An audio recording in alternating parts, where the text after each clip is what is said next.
Hello hello hello, क्या हाल चाल, कैसे हैं आप लोग। उम्मीद है सभी लोग मस्त होंगे, जबरदस्त होंगे। बेटा सबसे पहले देखो एक बात बताता हूं। इलेक्ट्रोमैग्नेटिक वेव जो चैप्टर है, मुश्किल से एक सवा घंटा लगेगा अपने को। पूरा चैप्टर अच्छे से एक एक चीज कवर कर लेंगे। और 2021 में दो क्वेश्चन थे, 22 में दो क्वेश्चन थे, 23 में एक था और 24 में दो क्वेश्चन। मतलब यदि आप एक ऐसा चैप्टर ढूंढ रहे हैं ना कि एक घंटे के अंदर कौन सा चैप्टर पूरा पढ़ डालूं, नॉट रिवाइज, पूरा पढ़ डालूं कि मेरे दो क्वेश्चन सिक्योर हो जाएं, तो इलेक्ट्रोमैग्नेटिक वेव बेस्ट हो ऑप्शन है उस केस में। ठीक है, तो अगला एक सेवा घंटे बिल्कुल फोकस्ड होके बैठ जाओ। एक एक चीज सारी डिटेल में अच्छे से बेसिक से पढ़ाऊंगा इलेक्ट्रोमैग्नेटिक वेव की। जो भी क्वेश्चन आएगा इससे सोल्व हो जाएगा, श्योर है। ठीक है, आ जाओ शुरुआत करते हैं। बहुत ज्यादा समय नहीं लगाएंगे क्योंकि टाइम अपने लिया है सवा घंटे के लगभग का। तो देखो जल्दी से करते हैं। सबसे पहले इसमें बात आता है बेटा डिस्प्लेसमेंट करंट का। डिस्प्लेसमेंट करंट का एक्चुअल में होता क्या है, जब किसी रीजन में इलेक्ट्रिक फील्ड टाइम के साथ चेंज होता है तो उस रीजन में एक करंट जैसी क्वांटिटी जनरेट होती है, या कहूं जनरेट क्या होती है कि एक इमेजिनरी करंट, हाइपोथेटिकल करंट जिसे नाम दिया गया है, इसीलिए उसको डिस्प्लेसमेंट करंट बोलते हैं। नॉर्मली करंट से हम क्या समझते हैं कि कोई चार्ज फ्लो कर रहा होगा, तो जब rate of flow of charge होता है तो उसे हम करंट बोलते हैं, लेकिन वो एक्चुअल में कंडक्शन करंट होता है। मैक्सवेल ने ऑब्जर्व किया कि यदि मान लो किसी रीजन में इलेक्ट्रिक फील्ड टाइम के साथ चेंज हो रहा हो तो उस रीजन में इंड्यूस मैग्नेटिक फील्ड आती है। तो उन्होंने कहा भाई ये मैग्नेटिक फील्ड कहां से आ रही है, तो कुछ करंट जैसी चीज रही होगी। तो उसने वहां से ये डिस्प्लेसमेंट करंट का आइडिया आया। हमें बहुत ज्यादा उसमें नहीं जाना है, हमें पता होना चाहिए डिस्प्लेसमेंट करंट क्या होता है, कब होता है, कितना होता है, इतना पता होना चाहिए। तो देखो डिस्प्लेसमेंट करंट का जो बेसिक फॉर्मूला मैक्सवेल ने दिया वो ये था, I displacement is equal to epsilon naught d phi E by d t. Epsilon naught d phi E by d t, एक तो ये फॉर्मूला हमें याद होना चाहिए। Epsilon naught d phi E by d t, यहां जो फाई ई से मतलब है इलेक्ट्रिक फ्लक्स, ये है displacement current. Displacement current, displacement current. और यहां जो फाई ई है that is electric flux. Electric flux, ठीक है, जैसे इलेक्ट्रिक फील्ड के कारण ई डॉट डी ए, वो वाला फ्लक्स है।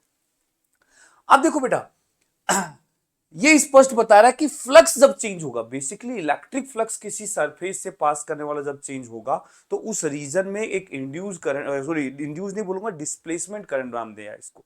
कुछ करंट जैसी चीज आएगी जिसे हम डिस्प्लेसमेंट करंट बोलेंगे, यूनिट भी इसकी एम्पियर में ही होगी। ठीक है, अब देखो इलेक्ट्रिक फील्ड को चेंज करना है या इलेक्ट्रिक फ्लक्स को चेंज करना है, तो ऐसा एक प्रैक्टिकल केस कौन सा हो सकता है जिसमें इलेक्ट्रिक फील्ड ऐसे चेंज हो रहा हो। तो हम एग्जांपल लेते हैं चार्जिंग कैपेसिटर का। किसका एग्जांपल लेते हैं? चार्जिंग कैपेसिटर का, क्योंकि जब कैपेसिटर को चार्ज करते हैं, चार्ज कैपेसिटर के दो प्लेट के बीच में जो इलेक्ट्रिक फील्ड होती है, यदि चार्ज चेंज होगा तो वो इलेक्ट्रिक फील्ड भी चेंज होगी, तो उस रीजन से जो फ्लक्स पास कर रहा होगा वो भी चेंज होगा, तो वहां डिस्प्लेसमेंट करंट जैसी चीज आएगी। ठीक है, तो यहां थोड़ा सा इसको एक बार चेक करते हैं कि इसकी वैल्यू किसके बराबर आती है। तो चलो हम एक कैपेसिटर का ही एग्जांपल ले लेते हैं। ये हमारे पास एक कैपेसिटर है जिसको लेट सपोज हमने एक सर्किट में कनेक्ट कर रखा है। ये कोई एसी सोर्स है। अब यदि हमने डीसी से कनेक्ट कर दिया तब तो एक कांस्टेंट वोल्टेज आ जाता है, जो भी यदि वोल्टेज लगाएंगे वो एज इट इज कैपेसिटर पे आ जाता है, तो वहां चार्ज एक कांस्टेंट हो जाता है, चेंज नहीं होता। हमने क्या किया, एक एसी सप्लाई वोल्टेज लगाया, एसी वोल्टेज लगाया, एसी वोल्टेज जो टाइम के साथ चेंज हो रहा होगा। टाइम के साथ क्या हो रहा होगा, चेंज। तो ये जो हमारा कैपेसिटर है इसके ऊपर आएगा प्लस क्यू चार्ज, इस पे आएगा माइनस क्यू चार्ज। तो इस रीजन कैपेसिटर के ये वाला जो रीजन है इसके बीच में यहां इलेक्ट्रिक फील्ड आ जाती है। Electric field between plate of the capacitor, बताओ कितना आता है, याद हो तो ये आता है Q upon two epsilon naught plus Q upon two epsilon naught. Total देखो Q upon two A epsilon naught, sorry Q upon two A epsilon naught इस प्लेट का, और इसका भी उतना ही, निगेटिव है टुवर्ड्स, पॉजिटिव है अवे, तो टोटल हो जाता है Q upon A epsilon naught. Net लिख रहा हूं मैं तो Q upon A epsilon naught, this is the net electric field. अब यदि वोल्टेज चेंज होगा, चार्ज चेंज होगा, चार्ज चेंज होगा, इलेक्ट्रिक फील्ड चेंज होगा, इलेक्ट्रिक फील्ड चेंज होगा, फ्लक्स चेंज होगा, तो डिस्प्लेसमेंट करंट आएगा। चलो निकाल के देखते हैं कितना आएगा। अब देखो, यदि मैं डिस्प्लेसमेंट करंट की बात करूं तो डिस्प्लेसमेंट करंट जो होता है बेसिकली आता है epsilon naught into D by d t of flux. Flux की वैल्यू क्या होती है? Electric field into area. मान लो इस प्लेट का एरिया ए है, इस रीजन में ए एरिया है, प्लेट एरिया क्या है? ए। तो यहां पे फ्लक्स हो जाएगा इलेक्ट्रिक फील्ड इनटू ए। अब एक काम करो, देखो एक फॉर्मूला तो यहीं से ही बन गया, क्या कि डिस्प्लेसमेंट करंट जो है वो आएगा epsilon naught into A into d E by d t. Epsilon naught A into d E by d t. देखो कभी कभी क्वेश्चन में क्या करता है, वो इलेक्ट्रिक फील्ड की रेट ऑफ चेंज दे देता है। ये वही फॉर्मूला है, बस मैंने क्या किया, फ्लक्स में एरिया को बाहर ले लिया, यहां इलेक्ट्रिक फील्ड की रेट ऑफ चेंज। तो यदि क्वेश्चन में इलेक्ट्रिक फील्ड दे रखा है कि इलेक्ट्रिक फील्ड एक रीजन में इस रेट से चेंज हो रहा है, तो बस तुम्हें कुछ नहीं करना, epsilon naught A d E by d displacement current आ जाएगा। यदि मान लो हमें और डिटेल में और डेप्थ में जाना है कि नहीं, इलेक्ट्रिक फील्ड की वैल्यू कैपेसिटर दे दिया, तो उस केस में रख दो वैल्यू, क्या आ जाएगा? डिस्प्लेसमेंट करंट आ जाएगा epsilon naught d by d t, A भी बाहर ले लो, into d by d t of electric field. Electric field कितना होता है? Q upon A epsilon not.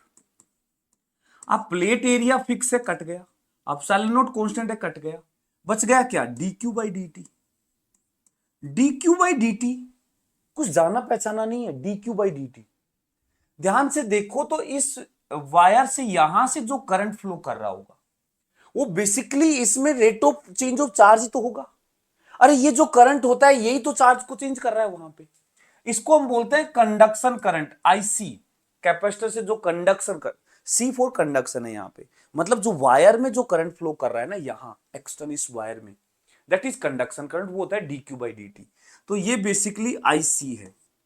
तो यहां से हम देख पा रहे हैं कि डिस्प्लेसमेंट करंट जो है वो हमेशा कंडक्शन करंट के बराबर होगा। किसके बराबर होगा? कंडक्शन करंट की। अब कहानी समराइज करूं, देखो कुछ नई चीज नहीं है ये, ऐसे समझो। अभी तक क्या समझते थे कि यहां वायर से करंट फ्लो कर रहा है, वायर है, करंट फ्लो कर रहा है, लेकिन ये दो कैपेसिटर की प्लेट्स है, बीच में कोई वायर नहीं है, होता क्या था, हम कहते थे यहां चार्ज आ रहा है और यहां से चार्ज जा रहा है, और यहां हवा में चार्ज चेंज नहीं हो सकता, बिल्कुल सही बात है। लेकिन यहां पे एक हाइपोथेटिकल करंट आएगा जिसे हम डिस्प्लेसमेंट करंट बोलेंगे, क्योंकि वहां कोई इलेक्ट्रॉन्स नहीं है, वहां कोई चार्ज फ्लो नहीं कर रहा है, वहां एक इमेजिनरी करंट जैसी चीज आ रही है जिसे हम डिस्प्लेसमेंट करंट का नाम दे रहे हैं। और ये डिस्प्लेसमेंट करंट इस कंडक्शन करंट के बराबर ही होता है, और ये पूरे इस कैपेसिटर प्लेट के एरिया में डिस्ट्रीब्यूटेड होता है। क्या ये बात समझ में आई? अब देखो डाटा के हिसाब से क्वेश्चन सोल्व करना पड़ता है हमें। तो देखो कभी कभी मान लो डाटा के हिसाब से जैसे क्वेश्चन करते हैं, इसमें देखो ये वाला क्वेश्चन देखो 2019 में पूछा हुआ है, इसको दोनों प्रॉपर सोल्व भी करूंगा और लॉजिक से भी सोल्व करके दिखाऊंगा। देखो एक पैरेलल प्लेट कैपेसिटर है जिसका कैपेसिटेंस दे रखा है, is being charged bye A voltage source उस पोटेंशियल इज चेंजिंग। यहां इलेक्ट्रिक फील्ड की रेट ऑफ चेंज नहीं दिया, यहां पोटेंशियल की रेट ऑफ चेंज दे दिया। ठीक, कोई बात नहीं, ये कैपेसिटेंस दे दिया 20 माइक्रोफैरड, एक तो सी दे दिया, एक dv बाई dt दे दिया, ओके कितना? 3 वोल्ट पर सेकेंड। ठीक है साहब, the conduction current through the connecting wire and displacement current through the plate of the capacitor would be respectively. सबसे पहली बात दिमाग में आना चाहिए कि कंडक्शन करंट और डिस्प्लेसमेंट करंट तो सेम होते हैं, अरे इक्वल एक ही तो होते हैं। तो पहला ऑप्शन गलत, अलग अलग दे रखे। तीसरा ऑप्शन गलत, अलग अलग दे रखे। या तो आंसर आएगा बी या आएगा डी। कॉमन सेंस क्या कहता है कि यदि एक कैपेसिटर के अक्रॉस वोल्टेज चेंज हो रहा है तो Q is equal to CV कहता है कि V चेंज करोगे तो Q भी चेंज हो रहा होगा, और यदि कैपेसिटर पे चार्ज चेंज हो रहा है तो बिना करंट के तो चार्ज कैसे चेंज होगा? इसका मतलब डी आंसर तो नहीं आएगा, आंसर विल बी बी। ये तो बिना सोल्व किए किया है मैंने लॉजिक से। चलो अब सोल्व भी कर लेते हैं। हम जानते हैं चाहे कंडक्शन करंट हो और चाहे डिस्प्लेसमेंट करंट हो, दोनों सेम होंगे और ये dq बाई dt के बराबर होंगे, rate of flow of charge. एक कैपेसिटर की बात कर रहा है तो हम लिख सकते हैं Q is equal to CV। C तो कांस्टेंट है, बाहर आ जाएगा, इंटू बच जाएगा dv बाई dt। सी हमें दे रखा है 20 माइक्रोफेरेड, माइक्रो 10 की पावर माइनस है, d V by d t volt per second unit है ऐसा यूनिट, तो ये आ गया 60 माइक्रो एम्पियर, 60 माइक्रो एम्पियर। तो देखो आंसर आ गया, प्रॉपर सोल्व करके भी और वैसे भी आ गया। तो देखो डिस्प्लेसमेंट करंट में इतना ही है बेटा, या तो वो कोई कंडक्शन करंट दे देगा, कैपेसिटर को चार्ज करने वाला करंट वगैरह, वो कंडक्शन करंट ही डिस्प्लेसमेंट करंट सेम हो जाएगा, वैल्यू सेम होता है, ठीक है। और या फिर इलेक्ट्रिक फील्ड का रेट ऑफ चेंज दे दे तो ऐसा लगा देंगे, ठीक है, या इलेक्ट्रिक फ्लक्स का टाइम के साथ वेरिएशन दे दे तो ये लगा देंगे। एक ही चट्टे बट्टे हैं, ये सब एक ही चट्टे बट्टे, कुछ अलग नहीं है। This is all about displacement current. क्या यहां तक मामला क्लियर है? आगे बढ़ा जाए। नेक्स्ट आता है इसमें मैक्सवेल्स इक्वेशन। कुछ नहीं है, मैक्सवेल ने 4 इक्वेशंस पे काम किया था जो उसकी खुद की नहीं थी, उन्होंने बस उस पे उन इक्वेशंस को रिलेट किया था, उन इक्वेशंस को समझा था, समझाया था, ऐसे समझो। 4 इक्वेशंस हम इलेक्ट्रोमैग्नेटिज्म में पढ़ते हैं। एक होती है Gauss law in electrostatics, Gauss law सब जानते हैं, ई डॉट डीएस का क्लोज इंटीग्रेशन होता है क्यू इन अपॉन एप्सिलॉन। एक ये इक्वेशन पकड़ी उन्होंने। ऐसे ही गॉस लॉ मैग्नेटोस्टैटिक्स में भी होता है, वहां close integration B dot d s zero होता है। Magnetic field lines close loop बनाती हैं तो एक क्लोज सरफेस से फ्लक्स हमेशा जीरो होगा, और electric field lines close loop नहीं बनाती, एक क्लोज सरफेस से flux q in upon epsilon naught होता है। फिर नेक्स्ट थर्ड इक्वेशन थी ई डॉट डीएल का close integral E dot d l, line integration of electric field. यह आता है पोटेंशियल डिफरेंस, जो कि फैराडे ने बताया था minus d phi by d t होता है, जहां फाई जो है मैग्नेटिक फ्लक्स है। किसी एक कोयल के अंदर या किसी एक एरिया के अंदर यदि फ्लक्स टाइम के साथ चेंज हो रहा है मैग्नेटिक फ्लक्स, तो उस कोयल के अंदर एक इंड्यूस ईएमएफ जनरेट होता है, ये वही है फैराडे लॉ, ठीक है। और चौथा जो इक्वेशन था एक्चुअल में ये एम्पियर्स लॉ है, एम्पियर्स लॉ, एम्पियर ने तो क्या बताया था, close integration B dot d l mu naught I in के बराबर होता है, उन्होंने बताया था म्यू नॉट आई इन के बराबर होता है। लेकिन मैक्सवेल ने इसमें थोड़ा करेक्शन किया, उन्होंने कहा कि ठीक है यदि करंट कंडक्शन करंट वाला है तब तो आई आप ले रहे हो, लेकिन तब तक डिस्प्लेसमेंट करंट जैसी चीज नहीं थी। तो मैक्सवेल ने बस क्या किया, एम्पियर्स लॉ को थोड़ा सा सही किया, उन्होंने कहा कि ये जो करंट है that can be conduction current और that may be displacement current. यदि आप उस रीजन में, उस एरिया में बात कर रहे हो और वहां इलेक्ट्रिक फील्ड टाइम के साथ चेंज हो रही है तो आपको डिस्प्लेसमेंट करंट लेना पड़ेगा। इसे बोला गया एम्पियर्स मैक्सवेल लॉ। तो मैक्सवेल ने इसमें बस करेक्शन किया था, इसको मॉडिफाइड एम्पियर्स लॉ भी बोल सकते हैं, मॉडिफाइड एम्पियर्स लॉ। इसमें कुछ नहीं है, बस म्यू नॉट आई इन में, आई कंडक्शन भी है और आई डिस्प्लेसमेंट करंट भी है, दोनों करंट। कंडक्शन है तो कंडक्शन ले लो, डिस्प्लेसमेंट है तो डिस्प्लेसमेंट ले लो, और दोनों है तो दोनों लो फिर, ठीक है। तो इन 4 इक्वेशंस को मैक्सवेल इक्वेशंस के नाम से जाना जाता है। एक्चुअल में ये चारों इक्वेशन का यूज करके मैक्सवेल ने सबसे पहले पूरे इलेक्ट्रोमैग्नेटिज्म को कंबाइन कर दिया, उन्होंने कहा कि अलग चीजें नहीं है, सारे कंसेप्ट सिमिलर है, ओवरऑल कंबाइन कर दिया इलेक्ट्रोमैग्नेटिज्म को, ठीक है। इन चारों इक्वेशन को याद रखना है, ऑप्शन में देगा which of the following is Maxwell equation या which of the following is not Maxwell equation, इन ऑप्शन दे देगा, हम बता देंगे, ठीक है। नेक्स्ट आता है इलेक्ट्रोमैग्नेटिक वेव। अब इन्हीं इक्वेशन का यूज करके देखो इलेक्ट्रोमैग्नेटिक वेव को एक्सप्लेन किया, बताया कि क्या होती है इलेक्ट्रोमैग्नेटिक वेव। मैक्सवेल ने देखो कहा मेनली जो दो इक्वेशन यहां पे हम बात करेंगे वो ये दो इक्वेशन है, ये एक्चुअल में ध्यान से देखो तो इलेक्ट्रिक फील्ड और मैग्नेटिक फ्लक्स मतलब मैग्नेटिक फील्ड को रिलेट कर रही है। ये भी देखो तो मैग्नेटिक फील्ड और इलेक्ट्रिक फील्ड मतलब इलेक्ट्रिक फ्लक्स को रिलेट कर रही है, ठीक है ना। तो उन्होंने कहा कि यदि किसी रीजन में मैग्नेटिक फील्ड टाइम के साथ चेंज होती है तो मैग्नेटिक फ्लक्स बदल रहा होगा, तो वहां इलेक्ट्रिक फील्ड इंड्यूस होता है। तो क्या बताया उन्होंने कि यदि किसी रीजन में मैग्नेटिक फील्ड टाइम के साथ चेंज होगा तो उस रीजन में इंड्यूस इलेक्ट्रिक फील्ड आ जाता है। वहीं यदि किसी रीजन में इलेक्ट्रिक फ्लक्स टाइम के साथ चेंज हो रहा है मतलब इलेक्ट्रिक फील्ड टाइम के साथ चेंज हो रहा है तो उस रीजन में इंड्यूस मैग्नेटिक फील्ड आ जाता है, और इसी से ओरिजिन होता है इलेक्ट्रोमैग्नेटिक वेव का। इलेक्ट्रोमैग्नेटिक वेव के लिए बताया गया कि भाई जो इलेक्ट्रोमैग्नेटिक वेव है बेसिकली इलेक्ट्रिक फील्ड और मैग्नेटिक फील्ड ओसिलेट करते हैं। देखो हम जानते हैं कि यदि एक चार्ज पार्टिकल रेस्ट पे होता है तो वो इलेक्ट्रिक फील्ड प्रोड्यूस करता है। वही चार्ज पार्टिकल यदि मोशन में होता है, यूनिफॉर्म मोशन में, तो इलेक्ट्रिक फील्ड तो करता ही करता है, साथ में मैग्नेटिक फील्ड भी आ जाती है, क्योंकि मूविंग चार्ज मतलब करंट आ गया, करंट आ गया मतलब मैग्नेटिक फील्ड आ गया। और वही चार्ज यदि एक्सलरेट होने लग जाए तो ये जो इलेक्ट्रिक फील्ड प्रोड्यूस करेगा या मैग्नेटिक फील्ड प्रोड्यूस करेगा, that will very with time, समय के साथ चेंज होगा। और ये टाइम वेरिंग इलेक्ट्रिक फील्ड जो है मैग्नेटिक फील्ड को इंड्यूस करेगी और मैग्नेटिक फील्ड वापस से इलेक्ट्रिक फील्ड को इंड्यूस करेगी, और इस तरीके से इलेक्ट्रोमैग्नेटिक वेव का फॉर्मेशन होता है। तो क्या समझे, एक इलेक्ट्रोमैग्नेटिक वेव को बनाने के लिए रेस्पॉन्सिबल सोर्स जो होता है वो एक चार्ज होता है, वो भी accelerated charge, not stationary charge. यदि एक चार्ज एक्सेलरेटेड होता है then it can produce electromagnetic wave. आपने एक स्टेटमेंट सुना होगा कि एक एक्सेलरेटेड चार्ज पार्टिकल जो होता है एनर्जी रेडिएट करता है। याद हो एटॉमिक स्ट्रक्चर में बोर मॉडल में जब बोर ने रदरफोर्ड ने सबसे पहले ये बात बताई कि भाई इलेक्ट्रॉन चक्कर लगा रहा है, तो लोगों ने ये क्वेश्चन पूछा, भाई इलेक्ट्रॉन चार्ज है तो वो एनर्जी रेडिएट करेगा। वो कौन सी रेडिएशन की बात कर रहे थे, वो कौन सी एनर्जी रेडिएट की बात कर रहे थे? वो बेसिकली इलेक्ट्रोमैग्नेटिक वेव की बात कर रहे थे। वो कह रहे थे कि भाई यदि चार्ज सर्कल में घूम रहा है मतलब एक्सेलरेटेड है, और एक्सेलरेटेड चार्ज तो एनर्जी रेडिएट करता है मतलब इलेक्ट्रोमैग्नेटिक वेव प्रोड्यूस करता है, एनर्जी को बाहर रिलीज कर रहा है, तो उसकी एनर्जी कम होनी चाहिए थी। वो इस इलेक्ट्रोमैग्नेटिक वेव को ही रेडिएशन बोल रहे थे। ठीक है, क्या ये बात समझ में आई?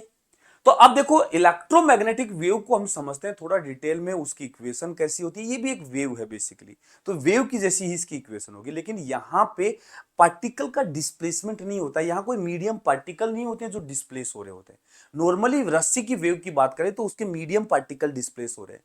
साउंड वेव की बात करें तो वहां एयर मोलिक्यूल या जो जिस मीडियम में प्रोपोगेट कर रहा है वो मोलिक्यूल वाइब्रेट हो रहे होते हैं, डिस्प्लेस हो रहे होते हैं। लेकिन इलेक्ट्रोमैग्नेटिक वेव में कोई मीडियम मोलिक्यूल नहीं होते हैं, इसके लिए मीडियम की जरूरत ही नहीं है। यहां बेसिकली इलेक्ट्रिक फील्ड और मैग्नेटिक फील्ड के ओसिलेशन हो रहे होते हैं, और ये इलेक्ट्रिक फील्ड और magnetic field mutual perpendicular direction में ओसिलेट करती हैं। इस डायग्राम में दिखा रखा है। लेट्स सपोज हम एक केस ले रहे हैं जब वेव एक्स डायरेक्शन में चल रही है। This is the direction of propagation of wave, direction of wave propagation, wave propagation. इधर तो वेव चल रही है एक्स डायरेक्शन, और इलेक्ट्रिक फील्ड के ऑसिलेशन और मैग्नेटिक फील्ड के ऑसिलेशन, यहां पे इलेक्ट्रिक फील्ड के ऑसिलेशन येलो वाले हैं, ये देखो इधर की तरफ इलेक्ट्रिक फील्ड है और इधर की तरफ मैग्नेटिक फील्ड है जेड में। तो इलेक्ट्रिक फील्ड ऐसे ऑसिलेट कर रही है, ठीक है, और मैग्नेटिक फील्ड ऐसे जेड एक्सिस के अलोंग ऑसिलेट कर रही है, और इन दोनों से फिर इलेक्ट्रोमैग्नेटिक वेव एक्स डायरेक्शन में प्रोपोगेट कर रही है। ठीक है, तो ध्यान से अब देखो छोटी छोटी बातें हमें ध्यान रखना चाहिए कि इलेक्ट्रिक फील्ड और मैग्नेटिक फील्ड एक तो म्यूचुअली परपेंडिकुलर होंगे। E vector will always be perpendicular to B vector and also perpendicular to direction of wave propagation, wave propagation. मतलब तीनों म्यूचुअली परपेंडिकुलर होंगे। वेव प्रोपोगेशन मतलब वेलोसिटी की डायरेक्शन, वेव की वेलोसिटी की डायरेक्शन। तो यहां इलेक्ट्रिक फील्ड, मैग्नेटिक फील्ड और वेव प्रोपोगेशन की डायरेक्शन तीनों म्यूचुअल परपेंडिकुलर डायरेक्शन में होते हैं, जैसे एक्स वाई जेड, ऐसे इस तरीके से एक्स वाई जेड। ठीक है, तो मतलब कभी भी आप ई वेक्टर का बी के साथ डॉट करोगे वो जीरो आएगा, कभी भी आप ई वेक्टर का वी वेक्टर से डॉट करोगे वो जीरो आएगा, कभी भी आप ई बी वेक्टर का वी वेक्टर से डॉट करोगे वो भी जीरो आएगा, जीरो आएगा, क्योंकि दो परपेंडिकुलर वेक्टर का डॉट प्रोडक्ट क्या आता है, जीरो आता है। ठीक है, और देखो जो छोटी छोटी बातें हैं हमें ध्यान रखनी चाहिए। यहां इलेक्ट्रिक फील्ड और मैग्नेटिक फील्ड की एक चीज और देखना, इलेक्ट्रिक फील्ड इस पॉइंट पे अपने पीक वैल्यू पे है, उसी पॉइंट पर जेड एक्सिस के अलोंग मैग्नेटिक फील्ड अपने पीक वैल्यू पे होता है। ये परपेंडिकुलर प्लेन है, ऐसे ये 3D डायग्राम बना है। ऐसे यहां देखो इलेक्ट्रिक फील्ड अपने निगेटिव मैक्सिमम पे है, ये मैग्नेटिक फील्ड अपने निगेटिव मैक्सिमम पे।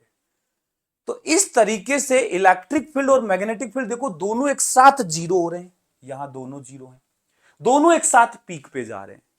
इसको हम बोलते हैं सेम फेज में होना। क्या बोलते हैं इसको? सेम फेज में होना। तो याद रखना E vector and B vector will always be in same phase. Same phase, दोनों सेम फेज में होंगे। ठीक है। नेक्स्ट इलेक्ट्रोमैग्नेटिक वेव को प्रोपोगेट करने के लिए मीडियम की जरूरत नहीं है। EM wave do not require medium to propagate. इसको चलने के लिए मीडियम की जरूरत नहीं होती है। मतलब यदि मीडियम है नो प्रॉब्लम, नहीं है देन नो प्रॉब्लम। ये वैक्यूम में से भी चल सकता है और किसी मीडियम में से भी चल सकता है, बट इसको जरूरत नहीं है मीडियम की बेसिकली। ठीक है। ये ऐसी होती है इलेक्ट्रोमैग्नेटिक वेव। और ये कौन प्रोड्यूस करता है? Accelerated charge particle. देखो चेंजिंग इलेक्ट्रिक फील्ड इंड्यूस ये है। ठीक है। Source of electromagnetic wave, source of EM wave is an accelerated charge, accelerated charge, या फिर कभी कभी ओसिलेटेड भी बोलते हैं, ओसिलेटेड चार्ज। कभी कभी नहीं, एक्चुअल में मेन जो होता है ना प्रॉपर, वो ओसिलेशन से ही इलेक्ट्रिक, इस तरीके की हार्मोनिक इलेक्ट्रिक और मैग्नेटिक वेव जो हैं वो हमेशा ओसिलेटेड चार्ज पार्टिकल ही प्रोड्यूस करता है। मतलब चार्ज पार्टिकल अपने जगह पे ओसिलेट करता है तो EM वेव प्रोड्यूस होती है। Oscillation is also an accelerated motion. ठीक है ना। तो मेन फंडा जो है समझने के लिए वो एक्सेलरेटेड बोलते हैं, लेकिन प्रैक्टिकली हम ओसिलेट करवाते हैं। इलेक्ट्रोमैग्नेटिक वेव को बनाने के लिए एक्चुअल में एक LC ओसिलेशन का यूज किया जाता है। एक सर्किट के अंदर एक कैपेसिटर और एक इंडक्टर लगा दिया जाता है। जब कैपेसिटर चार्ज होता है, इंडक्टर अनचार्ज मतलब बिना करंट वाला कनेक्ट कर देते हैं, तो धीरे धीरे कभी चार्ज, कभी इलेक्ट्रिक फील्ड में एनर्जी होती है, फिर वो कभी मैग्नेटिक फील्ड में इंडक्टर के पास जाती है, फिर इलेक्ट्रिक फील्ड में आती है, फिर मैग्नेटिक। तो इस तरीके से एनर्जी ओसिलेट करने लग जाती है और इससे इलेक्ट्रोमैग्नेटिक वेव प्रोड्यूस होती है। ठीक है। क्या ये बात समझ में आई? तो बेसिक यदि सिंपल फिजिक्स बताऊं कि हम जैसे नहीं फोन पे फोन कर, हाँ हेलो क्या हालचाल, तो इतना जल्दी साउंड वहां पहुंच जा रहा है। क्यों? क्योंकि एक्चुअल में हम जो बोल रहे हैं वो साउंड तो वहां नहीं जा सकता था, लेकिन हमने उस साउंड को किसी चीज से कन्वर्ट करके इलेक्ट्रोमैग्नेटिक वेव में कन्वर्ट किया। तो ये क्या होता होगा, क्या उसमें ऐसा बेसिक सर्किट होता होगा जो साउंड को इलेक्ट्रोमैग्नेटिक वेव में कन्वर्ट करता है? तो बेसिकली ऐसा समझो, किसी भी चीज को इलेक्ट्रोमैग्नेटिक वेव में कन्वर्ट करना है तो हमें एक LC ओसिलेटर की जरूरत पड़ती है। ठीक है। क्लियर?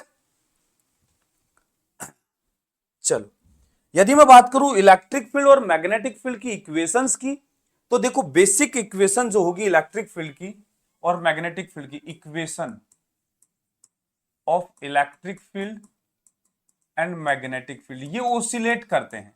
तो जैसे इलेक्ट्रिक फील्ड की बेसिक इक्वेशन लिखो तो ये होगा E is equal to E naught sine omega t plus minus five, plus five या ऐसा कुछ भी, प्लस फाइव लिख दिया, माइनस फाइव भी हो सकता है, यहां माइनस फाइव नहीं sorry, omega t minus KX।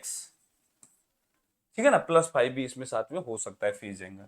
ऐसे ही मैग्नेटिक फील्ड की इक्वेशन होती है B is equal to B naught sine, ध्यान से देखोगे तो अंदर वाली जो टर्म है ये लेके पूरा साइन, ये दोनों में सेम होगा क्योंकि दोनों सेम फेज में है। सेम फेज में जब दोनों की इक्वेशन साइन में, तो अंदर जो इक्वेशन लिखी हुई है, ये जो चीज है ये सेम फेज में लिखी होंगी।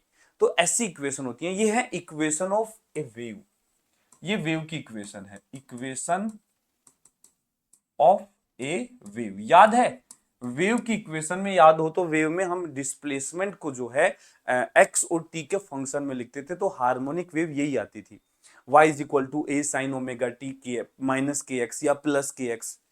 पूरा एक्चुअल ऐसा होता है इलेक्ट्रिक फील्ड और मैग्नेटिक फील्ड। अब यहां देखो एक बात ध्यान रखना, हमें पता होना चाहिए, जो इलेक्ट्रिक फील्ड और मैग्नेटिक फील्ड की डायरेक्शंस हैं वो भी मैटर करती हैं। यहां let's suppose electric field J cap में था तो ई वाई बोल दिया और मैग्नेटिक फील्ड को जेड बोल दिया। ये वाई और जेड अपने आप में मैटर करता है। और ये एक्स देखो, क्यों? क्योंकि मैंने बताया कि इलेक्ट्रिक फील्ड और मैग्नेटिक फील्ड एक दूसरे के परपेंडिकुलर होती हैं, तो ठीक है ना, तो ये परपेंडिकुलर है देखो। और साथ ही साथ वेव ये एक्स में चल रही है, तो कोई वेव एक्स में चल रही है तो मैग्नेटिक फील्ड वाई और जेड में होंगे, क्योंकि तीनों म्यूचुअली परपेंडिकुलर होते हैं। तो एक बात ध्यान रखना, direction of propagation of EM wave will always be in the direction of vector E cross B।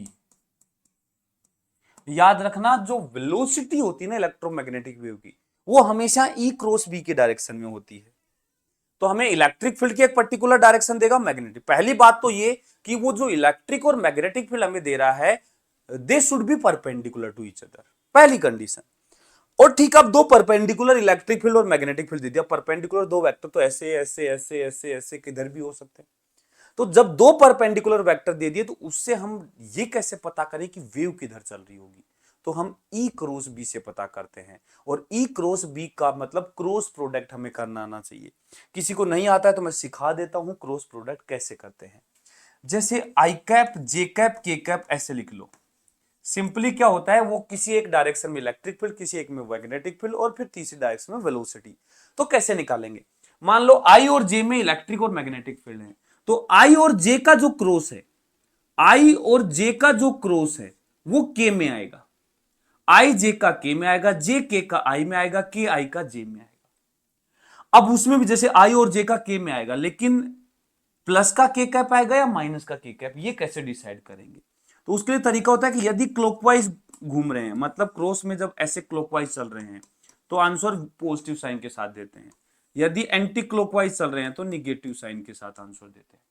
जैसे I क्रॉस J करोगे तो वो K कैप आएगा, लेकिन वहीं यदि J क्रॉस I करोगे, J I, तो ये J I तो आंसर तो K में आएगा, लेकिन एंटी क्लॉकवाइज घूम रहे हैं, माइनस K कैप। मतलब इलेक्ट्रिक फील्ड यदि J कैप में है और मैग्नेटिक फील्ड I कैप में है, तो फिर direction of propagation minus x axis पे, माइनस जेड एक्सिस पे होगा। इस तरीके से निकालते।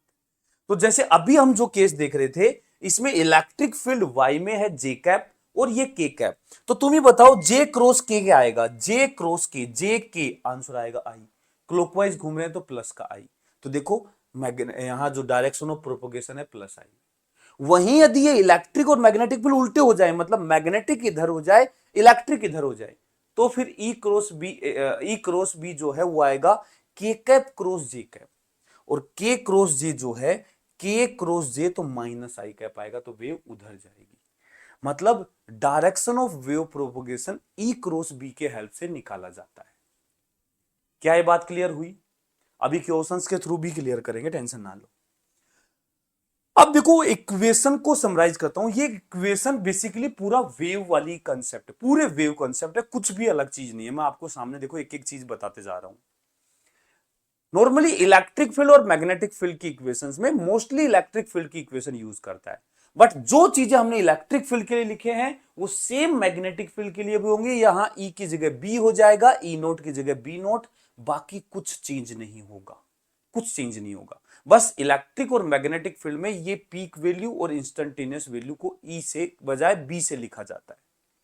ठीक है, तो इलेक्ट्रिक फील्ड की इक्वेशन क्या है? E vector is equal to E naught sine omega t minus k x. E is equal to E naught sine omega t minus k x. यहां E है instantaneous value of electric field, किसी एक instant पे, function of time, function of position. E naught को बोलते हैं peak value, जहां वैसे एम्पलीट्यूड वहां होता था, यहां पीक वैल्यू बोल देते हैं। ठीक है, maximum value of electric field. और omega t minus k x, इसको पूरे को बोलते हैं फेज एंगल। कंप्लीट जो भी साइन के अंदर लिखा है दैट इज फेज एंगल। ये जे कैप बता रहा है कि जो हमारी जो इलेक्ट्रिक फील्ड है वो जे कैप डायरेक्शन में, देखो ये पूरे इसके जे कैप लगा हुआ है, तो हमारी इलेक्ट्रिक फील्ड की डायरेक्शन जो है वो जे कैप में, direction of oscillation of electric field बता रहे हैं। ये जो एक्स है, यहां एक्स भी हो सकता है, यहां वाई भी हो सकता है, यहां जेड भी हो सकता है। ये बताता है कि हमारी वेव किस लाइन के अलोंग चल रही है। यदि यहां एक्स है तो मतलब है कि हमारी जो वेव है वो एक्स एक्सिस के अलोंग चलेगी। यदि यहां वाई है तो वाई एक्सिस के चलोंगी, यदि यहां जेड है तो जेड एक्सिस के अलोंग वेव चलेगी। Direction of wave propagation, x में अब दो पॉसिबिलिटी आती है कि प्लस एक्स या माइनस एक्स, ऐसे वाई में प्लस वाई या माइनस वाई। उसको कैसे डिसाइड करते हैं, यहां के साइन से। यदि ये दोनों सिमिलर साइन है, ओमेगा टी प्लस के एक्स जैसा लिखा हुआ है, इसका मतलब होता है कि travelling in minus x direction. जब यहां प्लस साइन होता है तो ये माइनस एक्स डायरेक्शन, और जब यहां माइनस साइन होता है तो travelling in plus x direction. कभी यहां ओमेगा टी माइनस के वाई भी आ सकता है, तो वाई में चल रही है और माइनस साइन है तो प्लस वाई में चल रही है, माइनस साइन प्लस वाई में, प्लस साइन माइनस में, और ये जेड है तो यहां माइनस जेड आ जाएगा। तो किस लाइन पे चल रही है और उस लाइन पे भी पॉजिटिव में चल रही है निगेटिव में, हम इक्वेशन से पता कर सकते हैं। इसके अलावा देखो ये जो टर्म्स हैं, टी का कोफिशिएंट ओमेगा हम वेव से जानते हैं, एसएसएम से जानते हैं बेसिकली। ओमेगा को बोलते हैं एंगुलर फ्रीक्वेंसी। ओमेगा होता है 2 पाई एफ के बराबर, जिसे 2 पाई बाई टी भी लिखा जा सकता है। एफ यहां फ्रीक्वेंसी और टी यहां टाइम पीरियड है, ठीक है। ऐसे ही एक्स का जो कोफिशिएंट है इसको बोलते हैं प्रोपोगेशन कांस्टेंट। इसको एक एंगुलर वेव नंबर भी बोला जाता है, angular wave number propagation constant को। के की वैल्यू जो होती है 2 पाई बाय लैम्डा होती है, जहां लैम्डा होता है वेवलेंथ। लैम्डा क्या होता है, वेवलेंथ। तो एंगुलर वेव नंबर होता है के, और वहीं सिर्फ वेव नंबर हो, एंगुलर ना हो, वेव नंबर। वेव नंबर का मतलब होता है number of waves in unit length, मतलब 1 मीटर लेंथ में कितनी वेव्स हैं उसको निकालने का तरीका होगा 1 बाय लैम्डा। क्योंकि हम मान के चलते हैं कि एक वेव की जो लेंथ है वो लैम्डा के बराबर है, ठीक है। तो ये बेसिक देखो, एक भी चीज ऐसी नहीं है जो वेव में नहीं आई हो, बस यहां पे डिस्प्लेसमेंट की जगह इलेक्ट्रिक फील्ड या मैग्नेटिक फील्ड आएंगे। क्या ये बात क्लियर है, क्या ये बात क्लियर है? Next, speed of electromagnetic wave. देखो हमने ये तो देख लिया कि इलेक्ट्रोमैग्नेटिक वेव किस डायरेक्शन में चल रही है, ई क्रॉस बी से निकालते हैं, या तो ई क्रॉस बी से निकालते हैं या इक्वेशन से निकाल लेते हैं। जो हमें डाटा दे रखा है उसके हिसाब से हम डायरेक्शन निकाल लेते हैं। इक्वेशन दे रखी है, इक्वेशन से निकाल लो। इलेक्ट्रिक फील्ड मैग्नेटिक फील्ड की डायरेक्शन दे रखी है, उससे निकाल लो। इक्वेशन से तो मैं कहता हूं सब कुछ निकाल सकते हैं, क्या वेवलेंथ है, क्या फ्रीक्वेंसी है, क्या स्पीड से चल रही है, किधर चल रही है, हर एक चीज निकाली जा सकती है यदि इक्वेशन पता है तो, ठीक है ना। बाकी देखो और स्पीड ऑफ इलेक्ट्रोमैग्नेटिक वेव निकालने के तरीके क्या हैं, तो याद रखना ईएम वेव जो होती है वो स्पीड ऑफ लाइट से चलती है। EM wave travels with speed of light, with speed of light. Light के स्पीड से चलता है, किससे चलता है, लाइट के। अरे ये लाइट ही तो है। What is light, electromagnetic wave. तो हम जानते हैं कि लाइट की स्पीड, वो हम पढ़ते हैं इसलिए मैंने यहां ऐसा लिखा है। बाकी इलेक्ट्रोमैग्नेटिक वेव ही तो लाइट है, मतलब बहुत हाई स्पीड होती है। यदि मैं बात करूं इन वैक्यूम, इन वैक्यूम मतलब फ्री स्पेस में,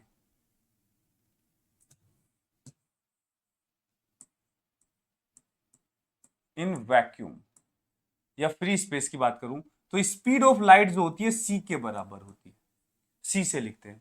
और इसका फॉर्मूला होता है 1/√ओवर म्यू नोट अपसाइलन नोट, ये फॉर्मूला होता है।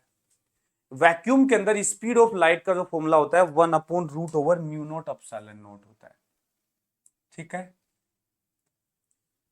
इन मीडियम की बात करूं, इन मीडियम, मीडियम की बात करूं, इन एनी मीडियम, मीडियम के अंदर जो स्पीड ऑफ लाइट है ये होता है 1/√ओवर mu into epsilon, mu naught epsilon naught की जगह म्यू इंटू अपसाइलन है। और इसको लिख सकते हैं 1/√ओवर, इसको सी की बजाय वी से लिखते हैं, सी तो हम वैक्यूम में ही लिखते हैं, बाकी किसी मीडियम में स्पीड को हम वी से लिख रहे हैं। तो यह आएगा mu naught mu r epsilon naught epsilon r, ये आ जाएगा स्पीड। तो यहां पे v जो है इसको हम चाहें तो लिख सकते हैं, देखो 1 म्यू नोट अपसाइलन नोट, ये तो हो जाएगा c upon root over mu r epsilon r. ये नीट में पूछा हुआ क्वेश्चन है ये फॉर्मूला, कि मीडियम में वेलोसिटी ऑफ इलेक्ट्रोमैग्नेटिक वेव का, और ये ऑप्शन में फॉर्मूला था। c यहां speed of light in vacuum है, c की जो वैल्यू होती है ना, ये होती है 3 गुना 10 की पावर 8 मीटर पर सेकेंड के लगभग। ठीक है, म्यू नोट क्या है, permeability of free space, epsilon note क्या है, permittivity of free space. Mu फिर मीडियम के हैं, म्यू और epsilon, mu naught epsilon note vacuum के हैं, फ्री स्पेस के हैं। ठीक है, ये फॉर्मूला भी याद होना चाहिए मीडियम के अंदर। यहां पे एक फॉर्मूला, अब यहां पे एक चीज और डिफाइन कर सकते हैं, रिफ्रैक्टिव इंडेक्स, रे ऑप्टिक्स में काम आता है। Refractive index of any medium, क्या फॉर्मूला होता है रिफ्रैक्टिव इंडेक्स का, बता सकते हो? रिफ्रैक्टिव इंडेक्स का जो फॉर्मूला होता है वो होता है c by v, speed of light in vacuum upon speed of light in vacuum, sorry medium, c by v. तो यहां से c बाई वी को रख सकते हैं, v इज इक्वल टू आएगा c upon root over mu r epsilon r, तो यह आ जाएगा root over mu r epsilon r. तो रिलेटिव परमिटिविटी और रिलेटिव परमिएबिलिटी को मल्टीप्लाई करेंगे म्यू आर और अपसाइलन आर को, तो वो रिफ्रैक्टिव इंडेक्स के बराबर आता है। ठीक है, ये पता होना चाहिए। तो ये बेटा एक्चुअल में देखो स्पीड ऑफ लाइट निकालने के मल्टीपल वेज होते हैं, डिपेंड करता है स्पीड ऑफ लाइट निकालने के लिए हमें डाटा क्या दिया है। यदि हमारे पास मीडियम की इंफॉर्मेशन है तो हम ये फॉर्मूले यूज करते हैं। यदि हमारे पास मीडियम नहीं, इक्वेशन दिया हो, if equation of EM wave is given, यदि इलेक्ट्रोमैग्नेटिक वेव की इक्वेशन दिया है तो उसके लिए तरीका अलग है। ये तो कब है, जब मीडियम के बारे में बता रखा हो कि म्यू नोट क्या है, अपसाइलन नोट क्या है, ये सब। यदि हमें इक्वेशन दे रखा है तो हम कहेंगे स्पीड ऑफ वेव जो होता है ना v, ये जैसे इलेक्ट्रिक फील्ड की इक्वेशन दे दिया, E is equal to E naught sine omega t minus k x, मान लो ये दे दिया, तो यहां स्पीड ऑफ वेव निकालने का फॉर्मूला होता है negative of coefficient of T upon coefficient of x. याद है वेव में ये फॉर्मूला पढ़ते थे, वेव में ये फॉर्मूला पढ़ते थे, negative of coefficient of T upon coefficient of x. तो टी का कोफिशिएंट तो क्या है, ओमेगा, और एक्स का कोफिशिएंट क्या है, माइनस के, माइनस यहां और एक माइनस यहां प्लस हो जाएगा, ओमेगा बाई के। तो ये फॉर्मूला याद रख सकते हो डायरेक्ट, वेलोसिटी होती है ओमेगा बाई के, वेलोसिटी होती है ओमेगा बाई के। ठीक है, और देखो यहां ओमेगा को रख सकते हैं 2 पाई एफ, और के को लिख सकते हैं 2 पाई बाई लैम्डा, 2 पाई से 2 पाई चला गया, ये आ गया एफ लैम्डा। तो ये किसी भी वेव के लिए ये फॉर्मूला तो जानते ही हैं, तो ये वेव के लिए वैलिड है, मतलब लाइट के लिए भी वैलिड है। v is equal to f lambda, v speed of EM wave है, एफ फ्रीक्वेंसी है उसकी, और लैम्डा वेवलेंथ है। क्या ये बात क्लियर है? ठीक है, एक और तरीका होता है, speed in terms of electric field and magnetic field. Electric field और मैग्नेटिक फील्ड की स्ट्रेंथ का यूज करके भी स्पीड ऑफ वेव निकाला जा सकता है। तो स्पीड ऑफ वेव जो है v, उसका एक तरीका ये है E by B. Electric field और मैग्नेटिक फील्ड की इंस्टेंटेनियस वैल्यू, किसी एक पॉइंट पर एक पर्टिकुलर टाइम पर इलेक्ट्रिक फील्ड E है, मैग्नेटिक फील्ड B है, तो उनका जो रेशियो होगा वो स्पीड ऑफ लाइट के बराबर होगा।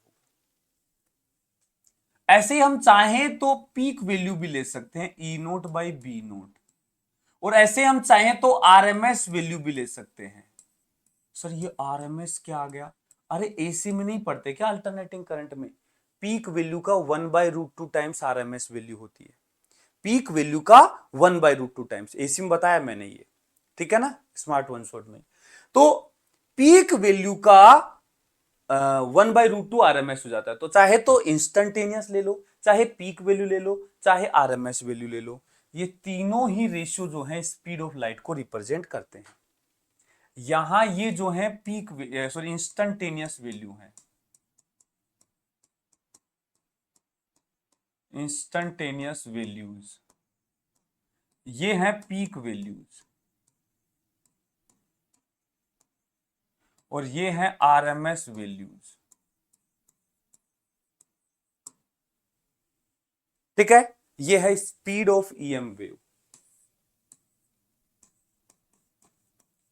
Speed of EM wave. यहां से एक चीज और हमें समझ में आती है, हम जानते हैं स्पीड ऑफ इलेक्ट्रोमैग्नेटिक वेव बहुत ज्यादा हाई होता है। वैक्यूम में बात करें तो 3 लाख किलोमीटर पर सेकंड, बहुत ज्यादा हाई होता है, 3 × 10⁸।